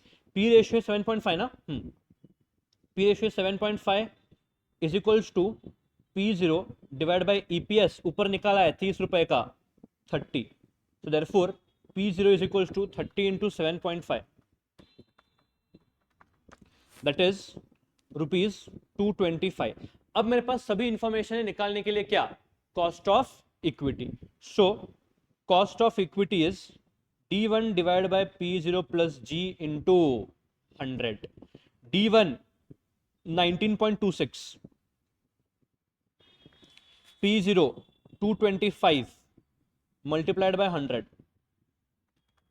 19.26 divided by 225 into 100, so 8.56% is the cost of equity. 8.56% is the cost of equity. So cost of equity, the firm's growth rate is 7%, is how much? अरे मैं कुछ गलत लिया क्या, 19.26, अच्छा growth add नहीं किया, shit shit shit, sorry sorry sorry sorry, growth मैंने ऐड ही नहीं किया, सॉरी, ग्रोथ इज 7%, सब कुछ जो मैंने वही ऐड नहीं किया सॉरी। 19.26 डिवाइड बाय 225 प्लस 0.07, हाँ करेक्ट, इनटू 100, इट इज 15.56%। देख इंस्टीट्यूट ने भी यहाँ पे क्या किया है, जो इंस्टीट्यूट का जो डिविडेंड पर शेयर आया 18, उसको उसने मान लिया D0, एक जगह अजम्पशन D0, एक जगह assumption D1। This is why I am angry, this is why I have a frustration with the institute की इट इज नॉट कंसिस्टेंट। भाई एक जगह कंसिस्टेंट है ना, अगर कुछ इन्फॉर्मेशन नहीं दिया है तो हर जगह उसको D0 पकड़ और फिर वर्किंग कर, बट नहीं, हम कभी कभी D1 पकड़ेंगे, कभी D0 पकड़ेंगे। स्टूडेंट्स तुम्हारा माता पच्ची करो, हमको इससे कुछ मतलब नहीं है, ऐसा इंस्टीट्यूट बोलती है। अपन क्या करेंगे, will assume D0 if the question is unclear, ठीक है। 15.56 is the first requirement.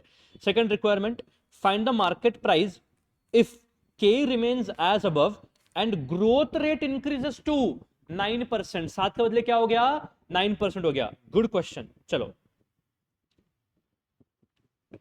Market price मतलब PO if K remains same at 15.56% and growth is 9%। देख दोस्त, as soon as growth rate is changed, your D1 will undergo a change। D1 is equals to D0 into 1 plus G। D0 is how much, 18 is D0, growth is 1.09, तो 18 plus 9%, D1 तेरा आ गया 19.62, और तेरे को P0 निकालना है, K is same, so K is equals to D1 divide by P0 plus G into 100।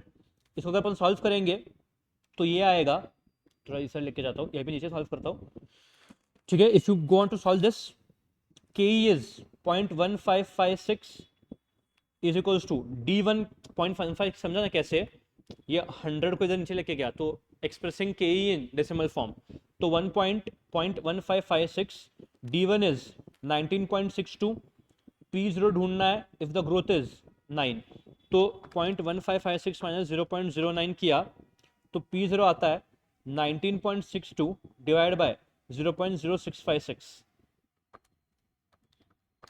so this comes out as 299.08 rupees। 299.08 rupees.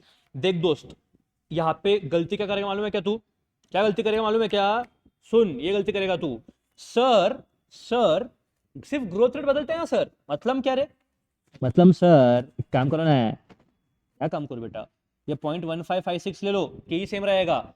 Sir D1 क्यों change कर रहे हो, D1 ऊपर ही लो ना, D1 कौन सा है, 19.26 से D1 ले लो ना। अरे बेवकूफ, 19.26 वाज अज्यूमिंग 7% ग्रोथ, यहाँ पे ग्रोथ 7% नहीं है, यहाँ पे ग्रोथ कितना है 9% है, तो तो अगर तू 19.26 डिवाइडेड बाय P0 प्लस 0.09 अगर ऐसे करेगा तो रुक आंसर मैं बताता हूं कितना आएगा।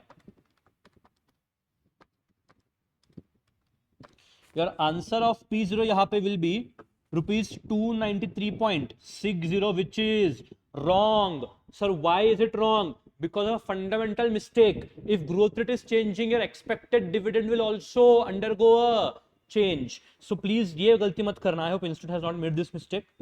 हाँ, thank you. The answer is 299.09. Institute ने भी चेक कर यहाँ पे D1 को बदला है. Answer is 299.09. Last requirement. Find market price if K is 15% and growth rate is 10%. Cost of equity 15 है, ग्रोथ रेट कितना है 10%। देख अगर ग्रोथ रेट चेंज हुआ D1 फिर से क्या होगा, चेंज होगा। अगर ग्रोथ रेट चेंज हुआ D1 फिर से चेंज होगा। सो चेक कर, यही पे नीचे करता हूं मैं। थर्ड पार्ट, तेरा D0 कितना था 18 रुपए, D1 is D0 plus growth rate. So 18 plus 10% का ग्रोथ अगर ऐड करूंगा तेरा नया D1 होगा कितना 19.80। सो cost of equity is D1 divide by P0 plus G। D1 is how much 19.80, P0 निकालना है। कॉस्ट ऑफ इक्विटी बोला है 15% और ग्रोथ बोला है 10%। So if you work out this, यहां पे प्राइस ऑफ द शेयर आता है ₹396। चेक करना, एवरीवन मस्ट गेट 396। बढ़िया क्वेश्चन था, good question this was. Question number 17 अच्छा। अब तक कौन सा अच्छे से क्वेश्चन मार्क करा है?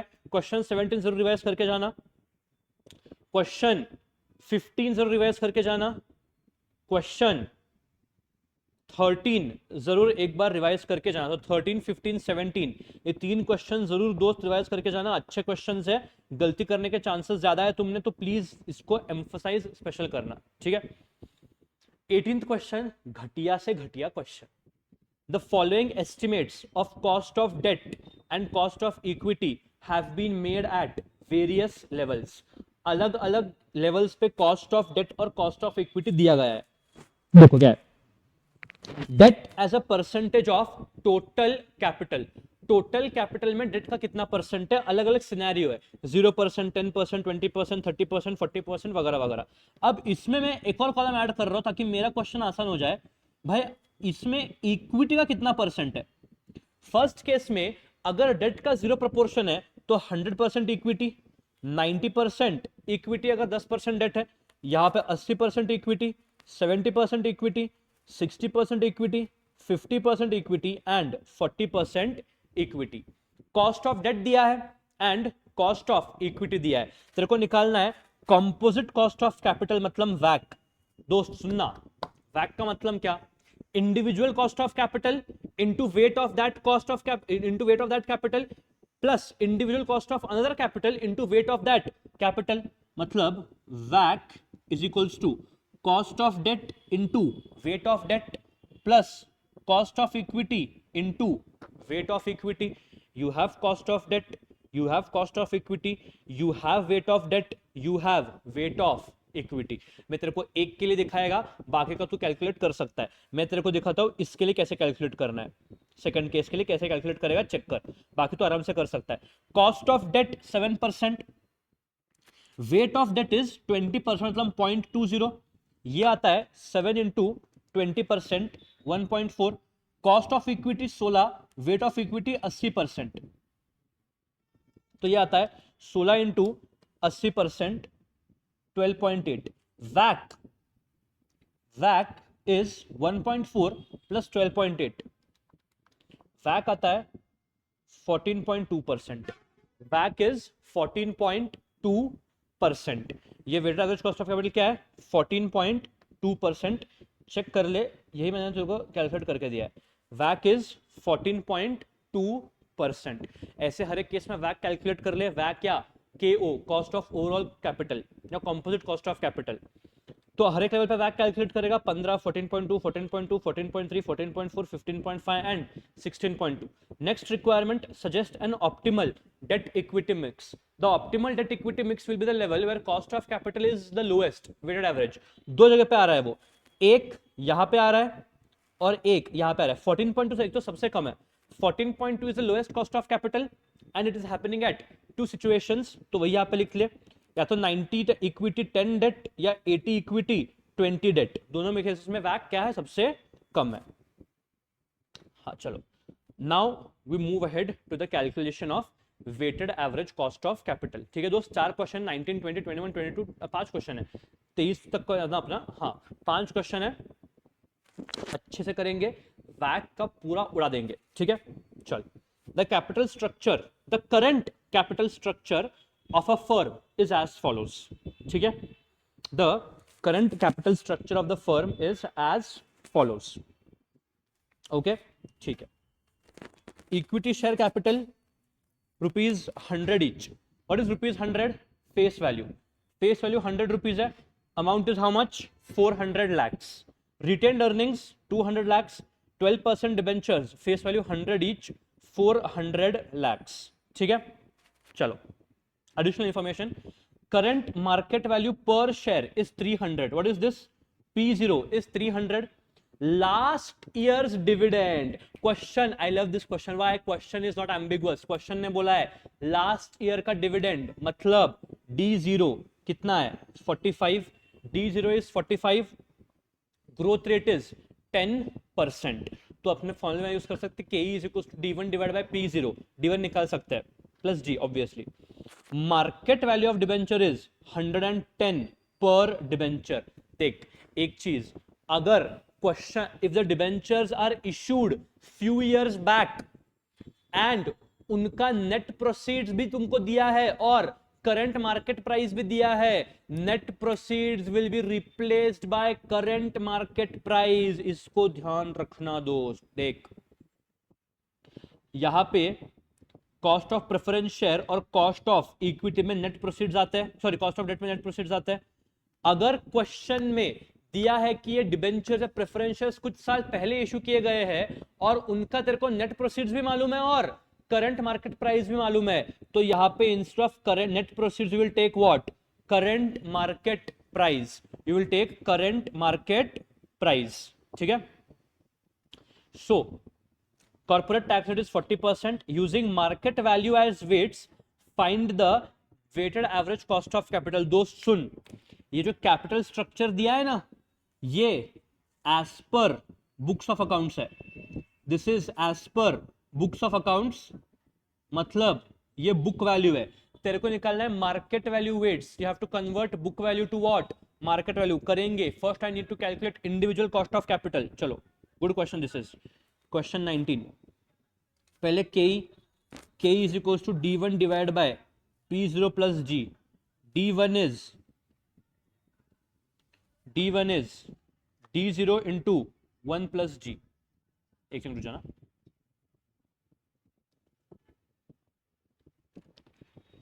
D1 is D0 into 1 plus G। D0 कितना है? 45। Growth is how much? 10%।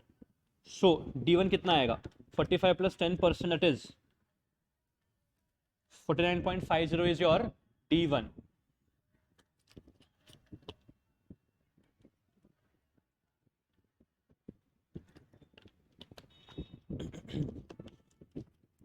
D1 is 49.50।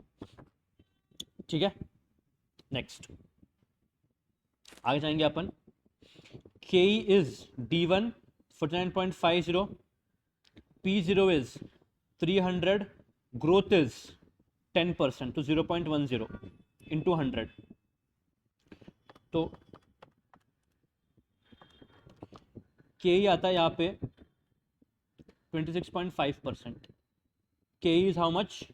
26.5%. Cost of equity is 26.5%. फिर अपन जाएंगे केडी पे। केडी, अच्छा क्वेश्चन में करिए, चेक करो क्या क्वेश्चन में दिया है क्या कि डिबेंचर रिडीमेबल है? नहीं दिया सर। क्या क्वेश्चन में डिबेंचर का टेन्योर दिया है? अगेन नहीं दिया सर। अगर कुछ भी नहीं दिया तो मेरे को अजम्पशन क्या लेना पड़ेगा? This is a irredeemable debenture. Tax दिया है क्या? हाँ।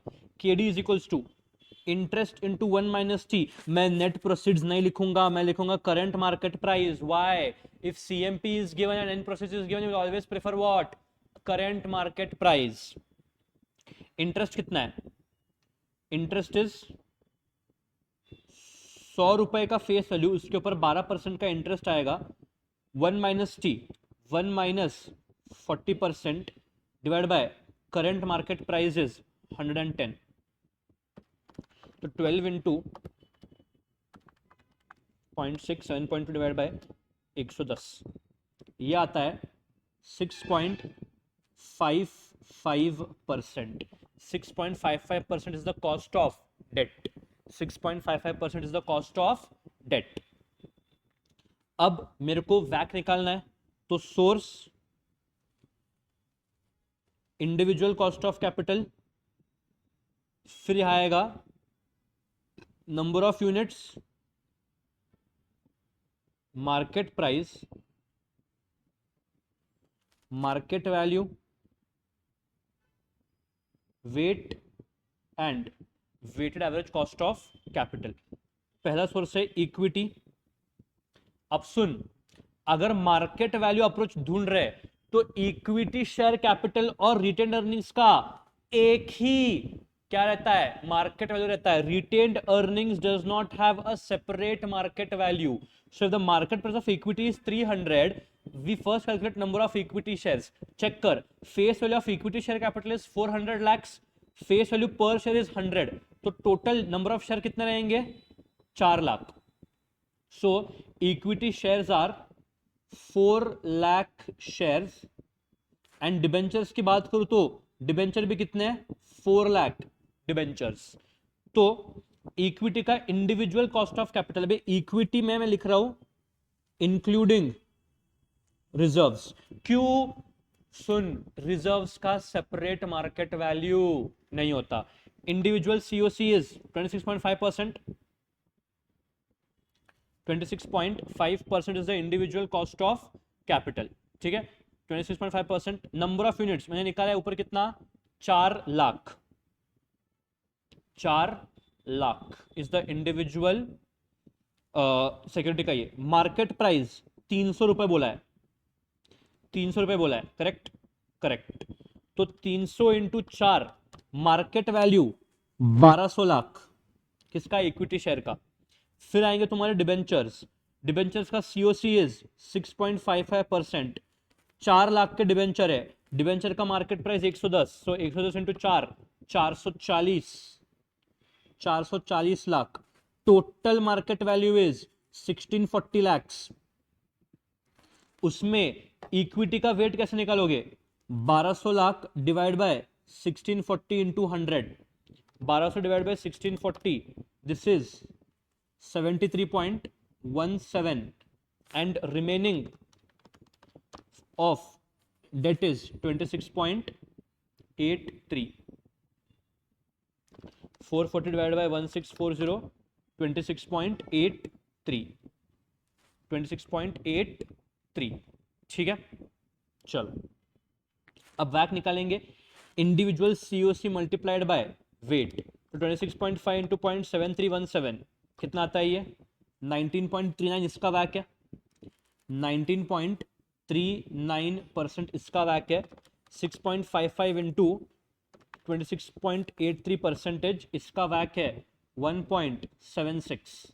इसका वैक है 1.76. सो टोटल 19.39 प्लस 1.76, टोटल वैक is 21.15%. 21.15% is the total weighted average cost of capital. This is the WACC. ठीक है, I hope you are clear with this.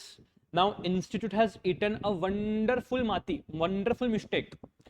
Now वही मेरे को इसलिए पसंद नहीं है यार. ये यहाँ पे मार्केट वैल्यू दिया ना 110 पर debenture. Institute has considered net proceeds. Check करो केडी, कॉस्ट ऑफ डेट निकालने के लिए इंस्टीट्यूट हैज कंसिडर्ड 100 रुपीज का. ये कैसा है? 7.2%. इंस्टीट्यूट का आंसर अपना आंसर अलग क्यों है? बिकॉज इंस्टीट्यूट ने क्या किया है चेक कर. यहाँ पे interest 12 into 1 minus tax rate divide by 100 कर. into 100 कर, you will get 7.2% only. मतलब institute has disregarded the current market price. This is incompetency of the institute. Why? Because immediately next question में check कर. Next question में यहां debentures का market price दिया है 90 रुपीज का, आर कोटेड एट 90 दिया है ना, तो यहां पे कॉस्ट ऑफ डिबेंचर निकालने के लिए एनपी को 90 क्यों लिया? Why did you replace NP by current market price in this question when you're not replacing for the previous question? अरे यार तुम इमेजिन करो ना यार, एज अ स्टूडेंट तुमको कितना स्ट्रेसफुल है ये. मेरे को भी स्ट्रेसफुल था जब मैं स्टूडेंट था, मेरे को भी स्ट्रेसफुल है जब मैं पढ़ा रहा हूँ. It is more stressful when I am teaching. Why? वो बच्चा के बोलता है सर मेरा ये सब कुछ करेक्ट है, फिर भी मेरा आंसर इंस्टीट्यूट से मैच क्यों कर रहा है? बिकॉज इंस्टीट्यूट ने माती खाई है. You are conceptually correct. Institute has made a blunder. It's okay. Our answer of 21.15% WACC is correct. Institute के आंसर का मैच नहीं हो रहा है. It's okay. मैं आंसर चेंज नहीं करूंगा because we are correct than Institute. अब 20th क्वेश्चन सेम क्वेश्चन है, चेक कर. 20th क्वेश्चन में इंस्टीट्यूट ने एनपी के बदले सीएमपी लिया है. क्यों रे? क्यों? तेरी मर्जी, तब तो कुछ भी करेगा क्या? चलो देखना, यहां पे एनपी 100 का है तो 100 का क्यों नहीं लिया यहां पे एनपी तूने? Why did you consider current market price? Check करना, जब दिखाता हूं मैं तेरे को. Redeemable debentures are quoted at 90. 90 is market price, yes और नो? पिछले क्वेश्चन में 110 था, इस क्वेश्चन में 90 है. फॉर्मूला चेक कर. Cost of debenture RV minus NP. NP is taken as 90 rupees.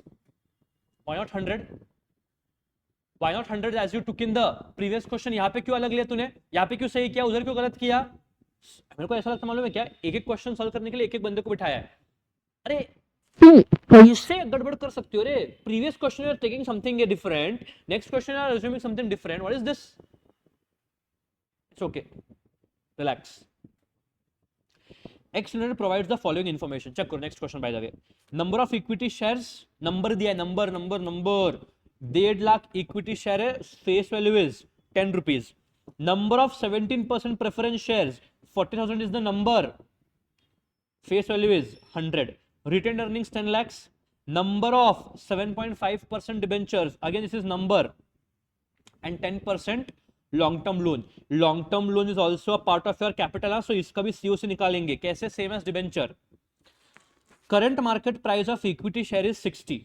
P0. Expected last year's dividend is 2.4. यहाँ पे दिया है क्वेश्चन ने लास्ट ईयर का डिविडेंड करके, so this is D0 2.4 with, आगे देखो, with growth rate of 5%. So G is 5%. Flotation cost is rupees 10 per share. Flotation cost is how much? 10 rupee per share. Redeemable preference shares after 5 years is selling at 90 rupees. ठीक है, so सुनो, preference is redeemable after 5 years, currently selling at 90. So if CMP is given, net proceeds will be replaced by current market price in your calculation of KP. Redeemable debentures after 5 years at 10% premium, okay, are quoted at 90 rupees. Corporate tax is 20%. Calculate WACC using market value. चलो, let's solve this. Question number 20. पहले पर निकालेंगे cost of equity. Cost of equity is D1 divided by P0 plus G. Check करो. D1 is equals to D0 into 1 plus G. D1 is equals to D0 into 1 plus G. ठीक है. D0. D0 is how much? 2.4. Growth is growth rate कितना है? I think 10% है ना? 5% है. Okay. Growth rate is 1.05. So your D1 is 2.4 plus 5%. 2.52 is your D1. P0 is current market price और flotation cost दिया तो माइनस करना. Current market price is 60, flotation cost is 10. So your P0 is 50 rupees. Cost of equity is D1 2.52 divided by 50 plus growth is 0.05. 2.52 divided by 50 plus 0.05. That is 10.4. 10.04. Cost of equity is 10.04. Then I go to cost of preference share. What is the formula? Preference dividend. There is no DDT. So PD plus RV minus NP. But NP नहीं लिखूंगा. I'll write CMP. Why? Given a question में. Divided by n, the whole thing divided by RV plus CMP by 2. ठीक है. अच्छा, there is no information as to the redeemable value of preference shares. तो assumption क्या रहेगा? Redemption at par. So PD कैसे निकालेंगे?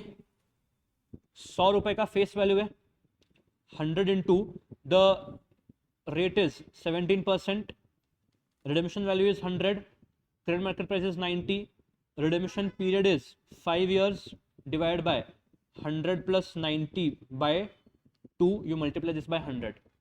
तो आंसर निकालता हूँ, 100 minus 90 divided by 5, 2 plus 17, ऊपर आएगा 19 और नीचे 100 plus 90 का average 95 into 100. So 19 by 95 into 100, this comes out as 20%. Cost of preference share is 20%. Cost of debt, interest into 1 minus T plus RV minus NP by N, the whole thing divided by RV plus NP का average. RV plus NP का क्या? Average. ठीक है. Just second. RV plus NP का क्या average? Just a second, there is some issue with the charging point.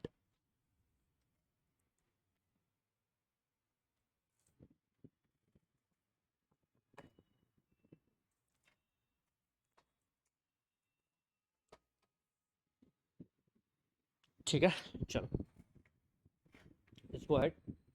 RV plus NP का ये. तो अगर चेक करोगे यहाँ पे इंटरेस्ट कितना है?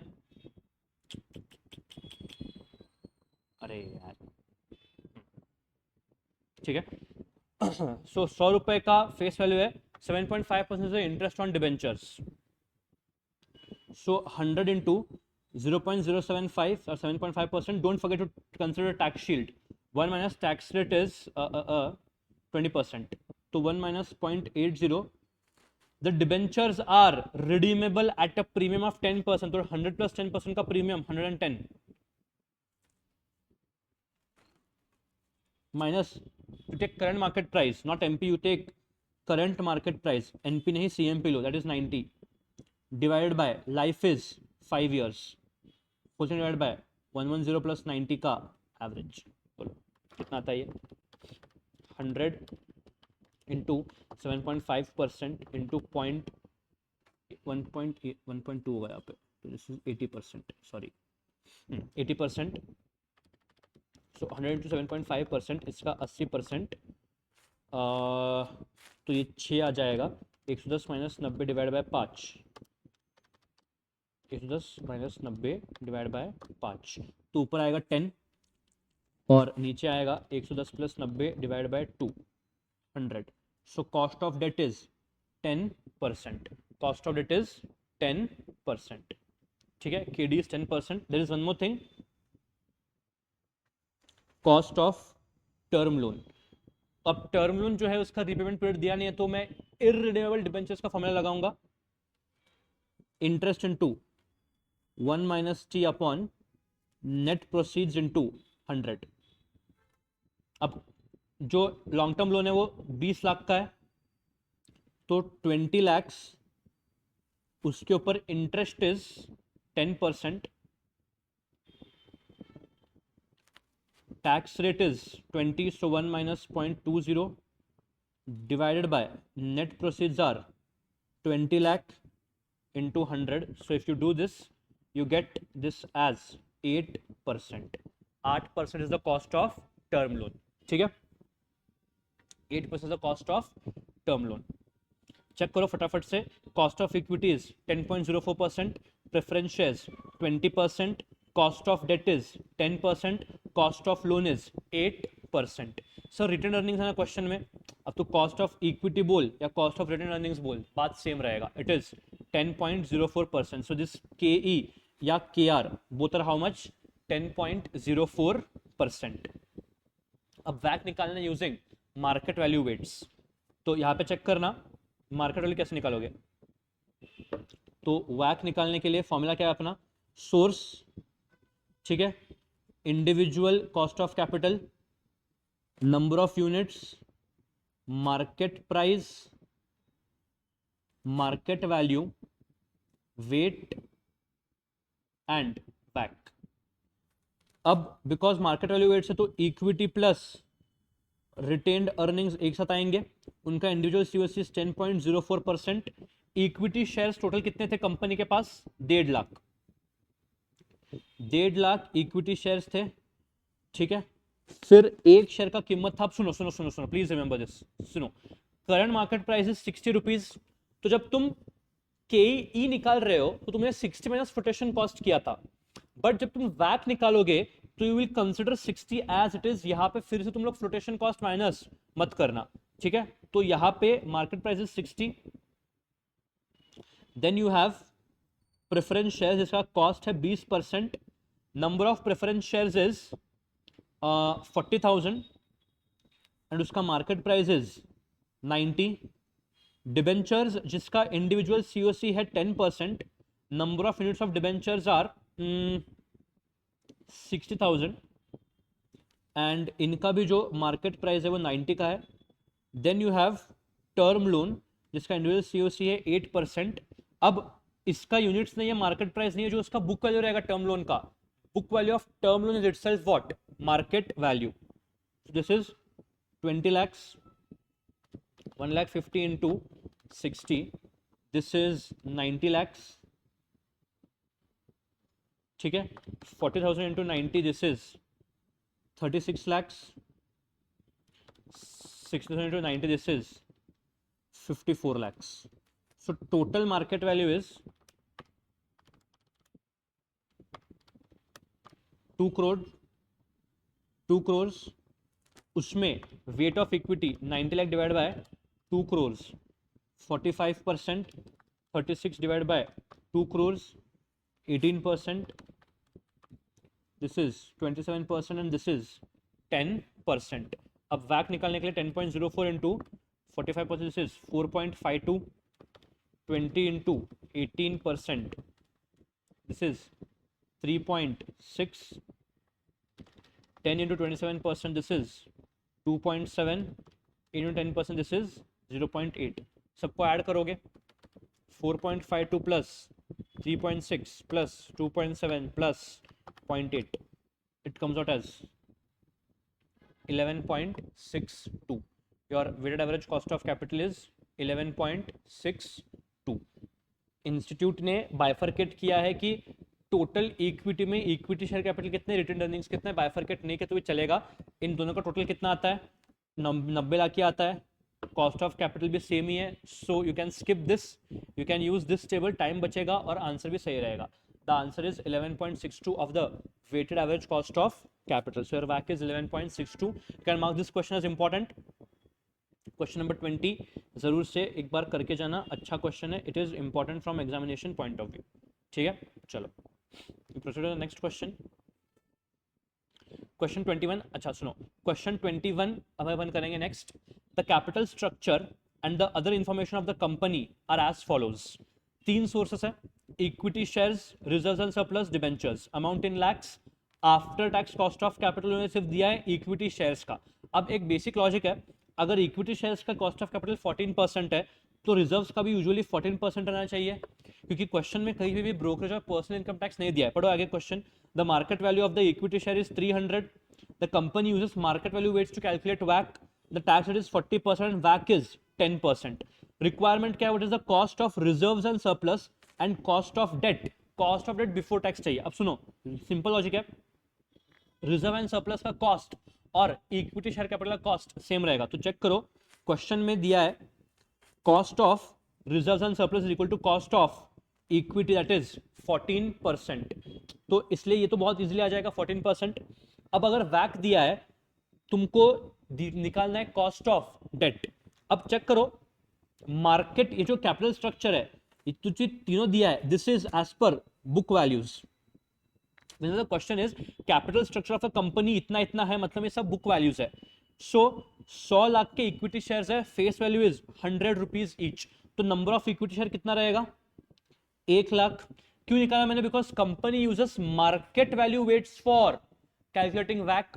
तो 1 lakh equity share into market value 300, तो 300 lakhs is the total market value of equity plus reserves. तो अपने को निकालना है केडी अगर वैक दिया है। This is a reverse calculation question, important है, करके जाना। 5 स्टार नहीं है बट 3 स्टार के लिए तो आ सकता है। अच्छा क्वेश्चन है, अच्छा क्वेश्चन है, ब्यूटीफुल क्वेश्चन दिस इज। ठीक है, क्वेश्चन 21, क्वेश्चन 21 अब सुनना, ठीक है। Source, individual cost of capital, number of units, market price, market value, weight and वैक। ओके, सुनो। सोर्स इक्विटी प्लस रिजर्व्स, इनका इंडिविजुअल कॉस्ट ऑफ कैपिटल 14% है। Number of equity shares are 1 lakh, market price is 300 I believe, 300, so market value is 300 lakh. Next आता है debenture. Debentures का individual COC मालूम नहीं, निकालना तो उसको केडी पकड़ो, अपने को ही निकालना है। नंबर ऑफ डिवेंचर्स, सुनो, there is no information of face value of debenture, there is no information of market value of debentures, so I'll assume book value itself is market value। ये assumption करने का logic क्या है?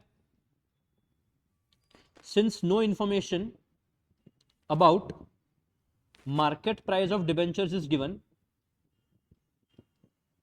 market value is equal to what?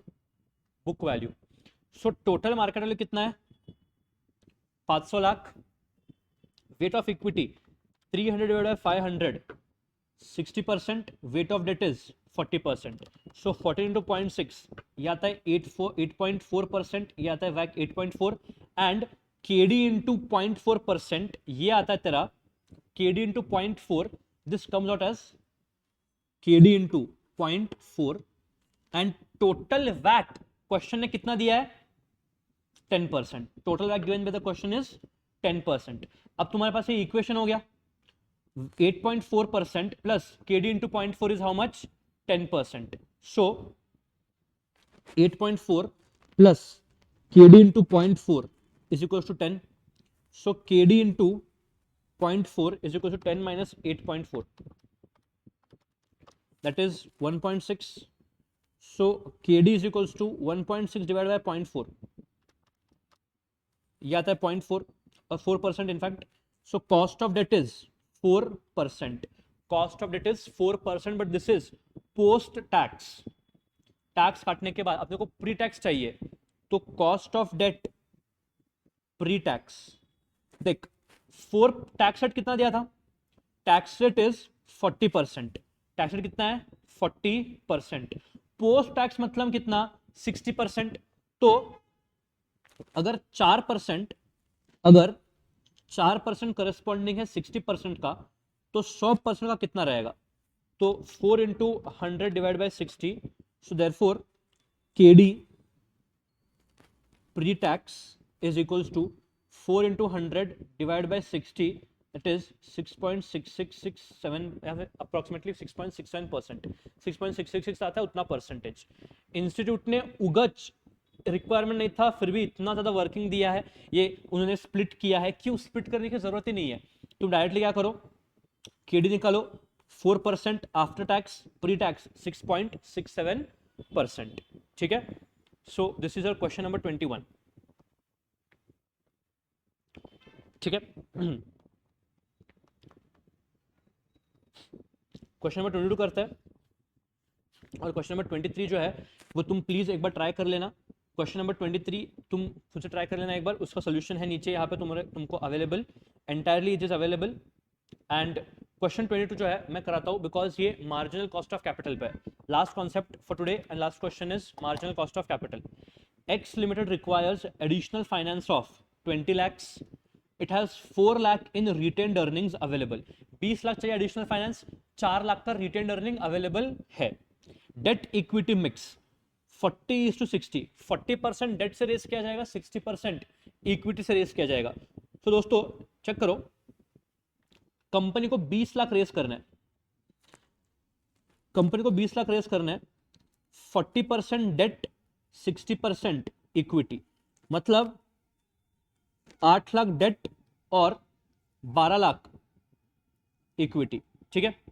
अब question ने बोला है 4 लाख का रिटेन अर्निंग्स कंपनी के पास अवेलेबल है, मतलब 12 लाख में से 4 लाख जो है वो retain earnings, because retain earnings also part of equity, तो 4 lakh is met by retain earnings, तो 8 लाख रुपए के लिए एडिशनल इक्विटी शेयर इशू करने हैं, एडिशनल इक्विटी शेयर अपने को इशू करने हैं, ठीक है।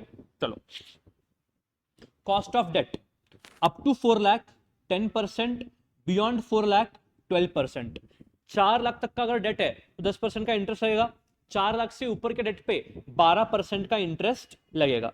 EPS is 5, dividend pay out ratio is 60%, growth is 5%। ये क्यों दिया है? के निकालने के लिए। ईपीएस 5 है, डिविडेंड पे आउट 60% है, तो डीपीएस कितना रहेगा? 5 का 60% पे आउट हो रहा है, तो 5 इंटू 60%, 3। बताओ ये 3 D1 है कि D0 है? दिया नहीं है, तो मैंने क्या बोला दोस्त, D0 अज्यूम कर, और इंस्टीट्यूट ने भी इसको D0 अज्यूम किया है। मैं यहाँ पे क्वेश्चन ऑडिट करवाऊंगा, चेक करो। D0 3 रुपए है, तो ये 3 रुपए का D0 है। D1 निकालने के लिए 3 को ग्रोथ से मल्टीप्लाई करना पड़ेगा, which comes out as 3.15। 3.15 is D1। Current market price is 35, so K is equals to D1 divided by P0 plus G. D1 is 3.15, P0 is 35, growth is 0.05. So 3.15 divided by 35 plus 0.05. Your cost of equity is 14%. Cost of equity कितना आया? 14%. Sir cost of equity आया 14%। मेरे को मालूम है equity में दो चीज है, इक्विटी में 8 लाख का शेयर कैपिटल है, 4 लाख का रिटेन अर्निंग्स है, बट दोनों का ही कॉस्ट ऑफ कैपिटल क्या रहेगा? के ही रहेगा 14%। अब निकालना है केडी 8 लाख का, जो 8 लाख का डेट ले रहा है उसका केडी निकालना है। अब ध्यान से देखना कॉस्ट ऑफ डेट कैसा है। 4 लाख तक का अगर डेट यूज करते हो तो इंटरेस्ट कितना लगेगा? 10%। 4 लाख से ऊपर कितना लगेगा? 12%। तो चेक करो total date, total date 8 lakh, first 4 lakh, interest at the rate of 10%, that is 40,000. 40,000 for the first 10%, first 4 lakh, and next 4 lakh, interest at the rate of 12%. Interest at the rate of 12%, ये कितना आता है? 48,000। ये आता है 48,000। Total interest कितना आता है? 88,000। Total interest is 88,000। Cost of debt क्या है? Interest into 1 minus T upon net proceeds. Interest 88,000। Tax rate कितना दिया क्वेश्चन में? 35%। सो 1 माइनस 0.35। टोटल डेट मैंने लिया है 8 लाख का into 100, so 88,000 into 0.65 divide by 8 lakh, ये आता तुम्हारा 7.15%। 7.15% इज कॉस्ट ऑफ डेट। अब वैक निकालना है दोस्त। अब वैक निकालने के लिए तेरे को क्या करना पड़ेगा? अब वैक ऑफ द एडिशनल फाइनेंस निकालना है तेरे को, तो तू क्या कर सकता है वैक के लिए? चेक कर यहां पे, वैक निकालते अपन। वैक सोर्स, इंडिविजुअल सीओसी, वैल्यू। अब देख ये एडिशनल फाइनेंस मतलब क्या? Marginal cost of capital. अगर मार्जिनल कॉस्ट ऑफ कैपिटल निकालना है तो जितना अपन ने रेस किया है ना उतना वैल्यू लेने का। यहाँ पे मार्केट वैल्यू बुक वैल्यू का मातापच्ची नहीं करने का। मार्जिनल कॉस्ट ऑफ कैपिटल मतलब क्या? जितना हमने एक्स्ट्रा कैपिटल रेस किया है। अपन ने एक्स्ट्रा कैपिटल कितना रेस किया है? 20 लाख। वो 20 लाख में से 12 लाख इक्विटी से और 8 लाख डेट से, तो अपने को वही वैल्यूज लिखने। यहां पे आएंगे तुम्हारे वेट और यहां पे आएगा वैक, ठीक है। सोर्स, अब अगर सोर्स चेक करोगे, सोर्स आएगा तुम्हारा, सबसे पहले आएगा इक्विटी। देख इक्विटी का इंडिविजुअल सीओसी कितना रहेगा? ऊपर अपन ने निकाला है, दैट इज 14%। इक्विटी से रेस कर रहा है तू 12 लाख। अब दोस्त ये इक्विटी में रिजर्व्स भी इंक्लूड रहने देना, क्यों? दोनों का कॉस्ट ऑफ कैपिटल सेम है ना यार, तो अलग अलग क्यों लिख रहा है? एंड नेक्स्ट डेट, डेट का सीओसी कितना निकाला तूने? 7.15%। वैल्यू कितना डेट का? 8 लाख। 60% इक्विटी, 40% डेट, ये आएगा 8.4%। वैक 7.15 इंटू 40%, ये आएगा 2.86 प्लस 8.4, ये आता है 11.26% वैक। वैक इज 11.26%। इंस्टीट्यूट का आंसर भी वही है। The presentation of institute is very lengthy, ये करने की जरूरत नहीं है, बहुत ही आराम से शॉर्टकट ले सकते हो तुम लोग।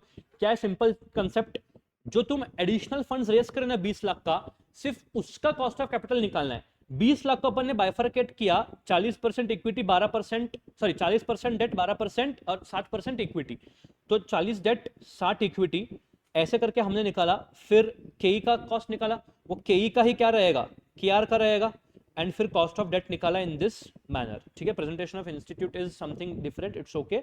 Our answer ultimately is 11.26%। ठीक है, क्वेश्चन नंबर 23 तुम कृपया करके प्लीज एक चेक कर लेना, एक होमवर्क तुम कर लो क्वेश्चन नंबर 23। ठीक है, नीचे सोल्यूशन है। अब सुनो, एमसीक्यू का डिस्कशन के लिए सर क्या करने वाले, एमसीक्यू बच गए। नेक्स्ट रिवीजन आएगा तुम्हारा on leverages, capital structure and dividend decisions. तगड़ा रिवीजन रहेगा वो रिवीजन में मैं इसके सॉल्यूशंस डिस्कस करूंगा। तुम्हारा काम क्या है, जब तुम ये लेक्चर देखोगे, whenever you will see this lecture of cost of capital, this will be the first lecture of revision। ठीक है, ये लेक्चर नंबर 1 रहेगा रिवीजन का, कॉस्ट ऑफ कैपिटल। जब तुम ये लेक्चर देखोगे, लेक्चर होने के बाद ये एमसीक्यूज तुम ट्राई करोगे। जब मैं लेक्चर नंबर 2 लेके आऊंगा, किसका, capital structure, leverage and dividend decisions का, तब मैं ये एमसीक्यूज डिस्कशन करूंगा, तब इवैल्यूएट करना कि तुम एमसीक्यू में सही जा रहे हो कि नहीं जा रहे हो। ठीक है, अब वैसे ही सेम जब कैपिटल स्ट्रक्चर, लेवरेज और डिविडेंड डिसीजंस का एमसीक्यू रहेगा, तब पूरा अपन डिस्क्रिप्टिव पहले डिस्कस करेंगे, फिर एमसीक्यूज तुम करोगे। नेक्स्ट चैप्टर के रिवीजन में मैं एमसीक्यू लेके आऊंगा तुम्हारे लिए। ठीक है, so in this manner we are going to discuss the MCQs. MCQs तुम्हारे लिए है। This was as far as discussion of cost of capital is concerned. I will see you with the next set of revision on capital structure, dividend decisions and leverages. ठीक है, that's it for today. Thank you very much. Study well and hope you all clear your examinations. Thank you. Bye bye.